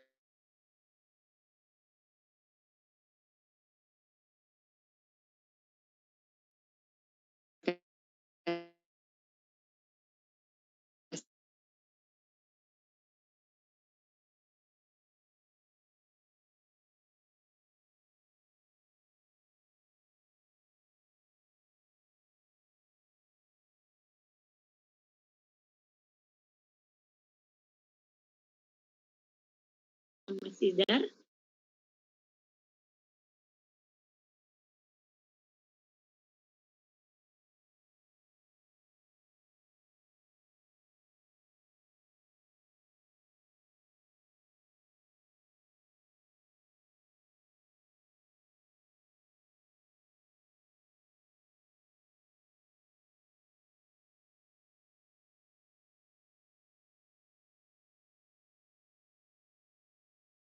Recording in progress. Untuk mengemukakan dia melihat tantangan itu bukan sebagai suatu yang membuat dia kecil gitu ya, lalu lihat kompetisi dengan orang lain bukan sebagai musuh, tapi dia itu sebagai tempat belajar gitu ya. Tadi saya dengan Mas Aten, tadi saya dengar buku-bukunya memang sekarang sudah masuk ke kurikulum malahan. Dari mulai saya baca bukunya dari mulai SD itu sudah mulai itu dikembangkan. Nah kalau kita masih tertuju kok, masih di perguruan tinggi ya, sebetulnya harus dari akar. Nah saya melihat jadi dengan growth mindset ini menurut saya sangat penting sekali. Karena biar mahasiswa tuh membuka wawasan, tidak hanya psikologi saja, tapi dia bisa melihat secara kelulusan, dia bisa tembus dalam idealismenya. Kalau menurut saya itu. Tapi satu, kalau menurut saya, walaupun ada kebebasan dia berpikir, tetapi satu, dia harus yakin terhadap apa yang dia lakukan. Mungkin itu harus ditumbuhkan juga di mereka. Tidak sekedar saja mereka mau ini, mau itu, tapi dia yakin bahwa itu yang diinginkan dia, itu the future-nya dia, dan itu yang bisa yang dia harus lakukan. Jadi dia tidak, dan itu harus bertahap, mungkin khusus untuk perguruan tinggi, itu sejak masuk, itu ada mungkin semester 1, semester 2 itu bentuknya beda. 3, 4, 5, 6 itu beda di dalam mengembangkan growth mindset-nya. Jadi itu bertahap sesuai dengan semesternya, tapi yang penting ya semesternya sehingga mereka sadar betul yang akan mereka lakukan dan mereka tahu tujuan hidup mereka. Karena hidup itu tujuan hidup itu adalah hidup bertujuan gitu. Nah, itu yang penting. Kadang-kadang kalau saya tanya mahasiswa, ya apa Ibu? Pokoknya saya belajar ini dan belajar ini. Belajar ini dan belajar ini. Tapi sebetulnya apa yang dia mau capai? Itu barangkali yang penting di dalam sebenarnya mesti dari kecil, tapi mungkin di dunia perguruan tinggi khusus itu harus muncul di mahasiswa itu. Tidak sekedar memilih, tidak sekedar merdeka, tapi dia yakin terhadap apa yang dia lakukan. Saya rasa itu hanya ini saya saja, karena saya sangat tertarik kalau pada dunia kemahasiswaan. Terima kasih. Terima kasih. Ini mungkin juga bisa sekaligus menjawab pertanyaan dari Ibu Dini Daengsari ya. Apakah kampus Merdeka ini juga perlu didukung oleh Merdeka Belajar di level SMA atau bahkan SMP dan SD, bahkan PAUD ya. Ya. Jadi kita semua tampaknya semua sepakat deh bahwa ini bukan suatu hal yang ujuk-ujuk bisa dilaksanakan di level perguruan tinggi. Cuman seperti yang tadi Mas Aten katakan di awal, kebetulan yang sekarang masuk perguruan tinggi itu hasil dari sistem belajar yang dulu, yang mungkin dulunya belum sempat dibuka nih mindsetnya. Jadi untuk tahap sekarang masih challenging, masih interesting ya Mas Isdar ya, belum meaningful ya. Masih challenging ya. masih interesting. Belum masih tahu. Iya, ini Mas Tito raise hand ya. Mas Tito mau menyampaikan apa? Silakan Mas. Terima kasih Ibu moderator yang baik hati. Pertanyaan buat Mas Aten ya. Ini pertama-tama ini kan konsep yang dibawakan oleh seorang Mas Menteri anak muda ya, yang bukan berasal dari kalangan pendidikan. Ya, beliau bukan profesor, bukan akademisi, tapi mungkin startup pengusaha yang jasa terbesarnya buat Indonesia sebenarnya adalah single-handedly menciptakan lapangan kerja terbesar ya, lewat Gojeknya dan sebagainya. Mungkin itu catatan yang menjadi daya tarik buat Presiden untuk memilihnya. Kemudian beliau mengintroduce satu konsep Merdeka Belajar yang saya dengar ini mengalami not only konsep ini, tapi juga banyak prakarsa yang beliau sajukan itu mengalami banyak resistensi dari kalangan akademisi yang bercokol di kementerian, gitu Mas Aten. Jadi pertanyaan saya adalah gini, kita di Indonesia ini kan punya penyakit klasik di dalam bidang pendidikan, ganti menteri, ganti kebijakan. And dugaan saya, walaupun Mas Menteri ini punya dukungan kuat dari NU atau organisasi massa terbesar di Indonesia, dia tidak akan menjadi bagian dari the next cabinet. So, seandainya beliau tidak menjadi bagian dari kabinet, how confident are you bahwa konsep Merdeka Belajar Kampus Merdeka ini akan berkelanjutan? Itu first question ya. Yang kedua adalah konsepnya ini kan sangat konsepnya keren lah, tapi the devil is in the detail. Jadi untuk Fakultas Psikologi saya yakin itu punya tantangan dan challenge yang berbeda dengan fakultas-fakultas lain. So, bisa nggak Mas Aten memberikan semacam overview dalam konteks di dalam UI atau mungkin di dalam lingkup yang lebih luas? Kira-kira kita sudah seberapa jago, Mas? Atau sudah seberapa efektif dalam mengimplementasikan? Kira-kira kalau boleh di peringkat bagian atas, tengah, atau bawah kira-kira. Itu yang kedua. Terakhir, Mas, KPI buat seorang dekan ini termasuk pelaksanaan ini nggak? Pelaksanaan dari Merdeka Belajar, Kampus Merdeka. Is that part of your KPI di mata rektor? Atau boleh cuek-cuek aja sebenarnya? Terima kasih. Asih Mas Tito 3 tapi luar biasa. Langsung aja deh kalau gitu Mas Aten. Seberapa yakin nih bisa berkelanjutan? Kalau ganti lagi menterinya, ganti lagi kebijakan. Kita berharap tidak bingung dan tidak gila bersama-sama ya. Jadi sebenarnya kan kalau dari lihat konsepnya itu, maksudnya sebenarnya itu duduk perkaranya, bukan soal kebenarannya, tapi dari alur kejadiannya itu ya ada permintaan dari presiden atau dari pemerintah mau begini. Jadi sebenarnya konsep Merdeka Belajar itu ya bisa dibilang jawaban atau usaha pemenuhan tugas dari Menteri untuk menjawab permintaan Presiden. Harapannya saya kalau itu diokekan sekarang, artinya Presiden juga berpikir bahwa ini terus menerus. Oh, tapi kalau ganti Presiden saya nggak tahu ya. Tapi mungkin kita bisa perjuangkan untuk berjalan ya kalau memang semuanya sudah cukup drastis berubah, mau ditarik lagi ke awal, kembali ke yang dulu atau ke tempat lain, itu akan susah ya. Itu pertanyaan susah ya, seberapa confident saya kalau misalnya ganti pemerintahan itu ya. Iya. Nah itu kita harus gerak bersama juga untuk itu. Kalau dibandingkan dengan beberapa universitas lain, sebenarnya UI itu sekarang dalam pelaksanaan mereka belajar urutan ke 6 apa 7 apa 8, jadi kita bukan yang pertama, masih ada yang jauh lebih dulu. Sebenarnya tapi ada beberapa poin yang UI kuat. Misal tadi kalau keterserapan tenaga lulusan itu UI kuat. Kalau soal internasionalisasi juga UI kuat. Tapi sebenarnya kalau menurut para pengelola di UI, lebih banyak sebenarnya kenapa UI di urutan kesekian itu ada peringkatnya, juga fakultas masuk, karena kita belum memasukkan dokumen-dokumen yang dibutuhkan saat ini biasa gitu kan, di UI juga gitu. Jadi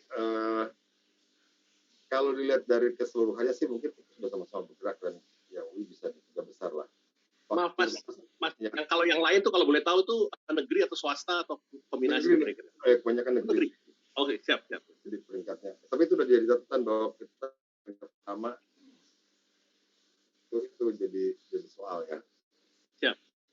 Nah, kalau yang ketiga tadi, ya itu KPI. Tadi yang ikut tadi yang 8 tadi yang saya sebutkan itu harus dipenuhi oleh dekan. Jadi kita harus dorong supaya lulusan kita diserap, bukan hanya 100% diserap tapi juga di tempat kerja, tapi juga menghasilkan lulusan yang dipergunakan oleh perusahaan besar. Kalau dia misalnya melakukan usaha-usaha pengabdian masyarakat atau di pengembangan komunitas juga punya dampak yang kuat gitu ya. Jadi memang kita tidak selalu mendorong semuanya kerja di perusahaan ya. Kita juga mau mendorong mahasiswa kita lulus tuh nanti punya kemampuan juga untuk mempengaruhi masyarakat lewat berbagai macam jalur. Ini mungkin sekaligus menjawab dari pertanyaan Mas Ading, Spati di itu. Ya kita selalu akan mendorong, pertama orang bisa mahasiswa itu didorong untuk bisa mengidentifikasi persoalan, melihat konteks, melihat perkara dari permasalahan. Lalu kemudian menemukan cara-cara yang lebih tepat untuk bisa menyelesaikan masalah. Dan dalam konteks sebenarnya juga persoalan kita di Indonesia juga dialami oleh UI. Branding psikologi itu belum keren ya. Psikologi itu kayaknya belum jadi top of mind kalau ngerjain apa-apa gitu ya. Orang mikirnya psikologi itu ngerjainnya ya yang konvensi tes gitu. Mas, itu salah atau salahnya alumninya? Mungkin salah alumni kali ya. Salah kita semua lah. Mas Tito, resign dulu. Ini saking ajalnya nih. Ini brandingnya gimana sih Mas Isdar? Salah satu usaha yang akan kita lakukan di Fakultas Psikologi UI adalah branding Fakultas Psikologi UI, juga branding psikologi ya. Supaya dikuasai. Nah tadi ada kekhawatiran kita juga kayaknya nggak banyak terlibat di masyarakat untuk memberikan kemampuan kita untuk dipakai membantu program masyarakat. Tapi itu juga bisa masalah tadi itu brandingnya itu atau orang citranya tuh nggak nangkep bahwa psikologi bisa bantu banyak orang di masyarakat. Mau psikologi klinis, psikologi sosial atau psikologi yang lain. Itu tuh nanti pakai media buat bantu branding. Iya, ya itu kita bicarakan. Ini PR kita semua. Pentahelix. Psikologi itu harus kita dorong jadi top of mind untuk diskusi. Kalau ada masalah psikologis, tapi nanti yang ngerjain orang hukum. Ini masalah psikologis yang dikasih proyek LM. Saking ajalnya ya. Dan masalah bangsa dengan terkait dengan keteladanan Ya, perilaku. betul. Nanti yang dipanggil tokoh masyarakat dan sebagainya gitu, yang bukan psikologi gitu. Ya itu. Kenapa tuh? Mungkin gitu kira-kira Mas Tito. Kalau detailnya Itu kenapa tuh? Kenapa kirim laporannya psikologinya nggak tuh. dipanggil-panggil? Perbandingan pelaksanaan Merdeka Belajar di fakultas di UI dengan universitas lain. Kemarin dapat tuh numpuk. Iya. Baik. Ini kita sudah hampir mendekati waktu. Ini Mbak Wina angkat tangan sudah resen. Silakan Mbak Wina. Baik, terima kasih Mbak Rini. Mas Aten tolong tambahkan begini. Tadi menanggapi Profesor Yuke dan Mbak Dini tadi ya tentang mereka belajar ini dari PAUD gitu ya. Nah, kebetulan saya punya cerita, punya pengalaman. Setahun ini saya bergabung di dalam asesor untuk menyeleksi guru penggerak, kepala sekolah penggerak, dan pelatih ahli untuk sekolah penggerak. Nah, di situ di kompetensinya itu salah satunya adalah membangun network ya, continuous learning gitu ya, kewirausahaan. Nah, kalau saya tidak terlibat di dalam pelatihannya gitu. Jadi yang setelah lulus dari seleksi itu mereka akan dilatih selama 6 bulan. Nah, saya tidak berada di dalam pelatihannya, jadi saya tidak tahu kurikulumnya. Tapi kalau berdasarkan kompetensi yang diukurnya gitu ya, itu sudah mengarah ke situ, Profesor Yuke, Mbak Dini, Mas Aten gitu ya. Nah, jadi mudah-mudahan ke depannya gitu ya, PR Mas Aten nggak terlalu berat karena sudah disiapkan dari si PAUD-nya ini gitu ya. Jadi itu guru penggerak, sekolah penggerak, dan pelatih ahli juga dari mulai PAUD, SD, TK, SD, SMP, SMA, dan SMK gitu.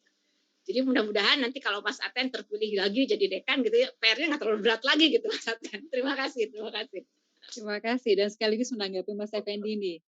Bukan cuma sekedar jadi dekan, langsung aja di menteri aja nih ya, menterinya dari psikologi aja. Sekaligus untuk mengkonfirmasi bahwa sistem pendidikan itu jangan ditimpakan hanya di perguruan tinggi, justru dari mulai pendidikan dasar sudah kuat fondasinya.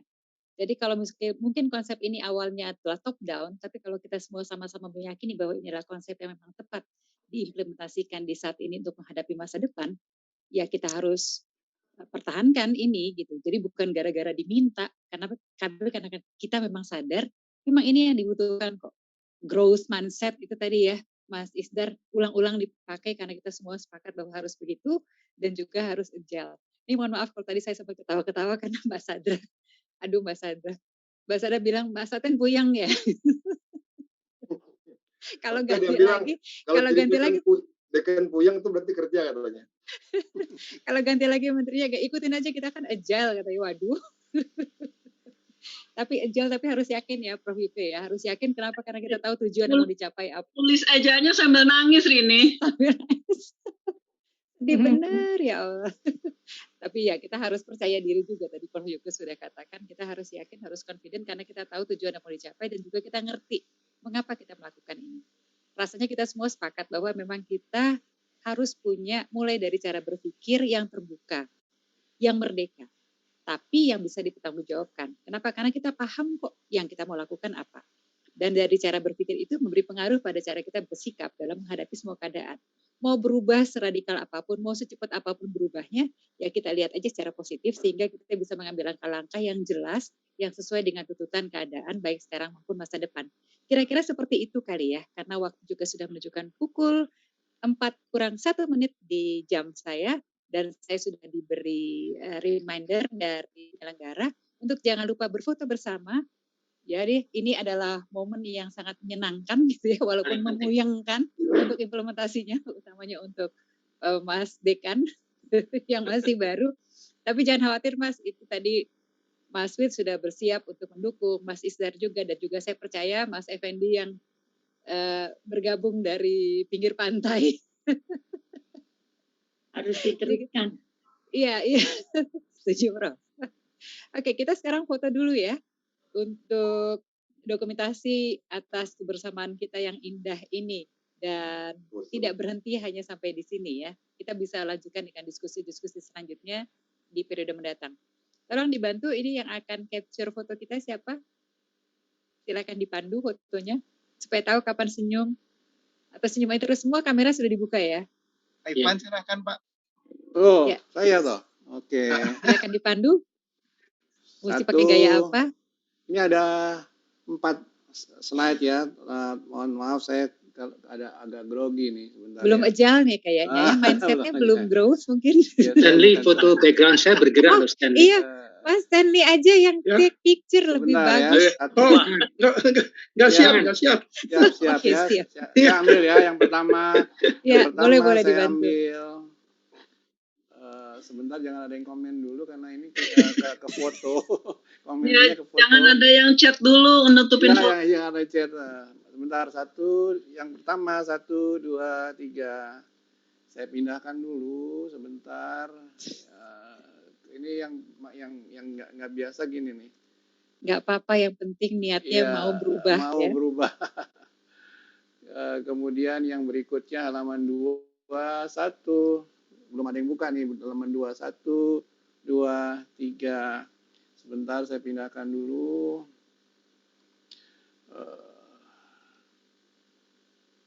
Halaman 3, sebentar.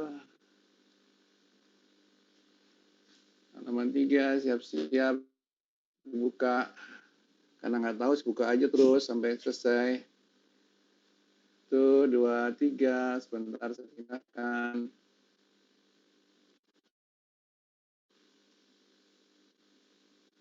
Halaman keempat, siap-siap tolong dibuka.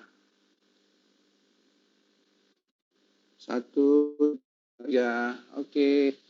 Terima kasih, kembali ke sini. Terima kasih, sudah foto semua. Ini menarik ya, kita melihat langsung bukti nyata bahwa agile. Jadi walaupun tertatih-tatih, tapi karena terpaksa atau dipaksa oleh keadaan, ya sudah. Supaya dia menjadi meaningful, not only interesting, seperti yang dikutip oleh Mas Isdar tadi. Jadi terima kasih banyak semuanya. Ivan nggak meaningful rupanya. Bukan saya nggak berani komen, nggak berani sampai sejauh itu. Saya belum sampai levelnya Mas Dito. Saya minta waktu buat menutup ya. Terima kasih. Silakan Mas Dito. Ya, sebagai pendukung acara, Mitra Psikologi Indonesia selalu berkomitmen untuk mendukung kegiatan-kegiatan di HIMSI Jaya. Dan kami berharap dari masukan yang akan Anda berikan semua nanti di feedback sheet akan menjadi maju buat kami melakukan kegiatan yang lebih lanjut dan lebih bermanfaat untuk semua, terutama profesi psikologi. Terima kasih atas kehadirannya. Jangan bosan diundang, jangan bosan juga kalau kita bertanya mengenai feedbacknya. Baik, sampai ketemu. Assalamualaikum warahmatullahi wabarakatuh. Waalaikumsalam. Terima kasih Prof. Terima kasih Mas Wi. Terima kasih Mas Aten, Mas Isdar. Terima kasih banyak Mbak Sadra, Mas Effendi, Mas Stanley semua. Terima kasih. Boleh, Salam kangen ke Yuke. Masih boleh buat silaturahmi kalau mau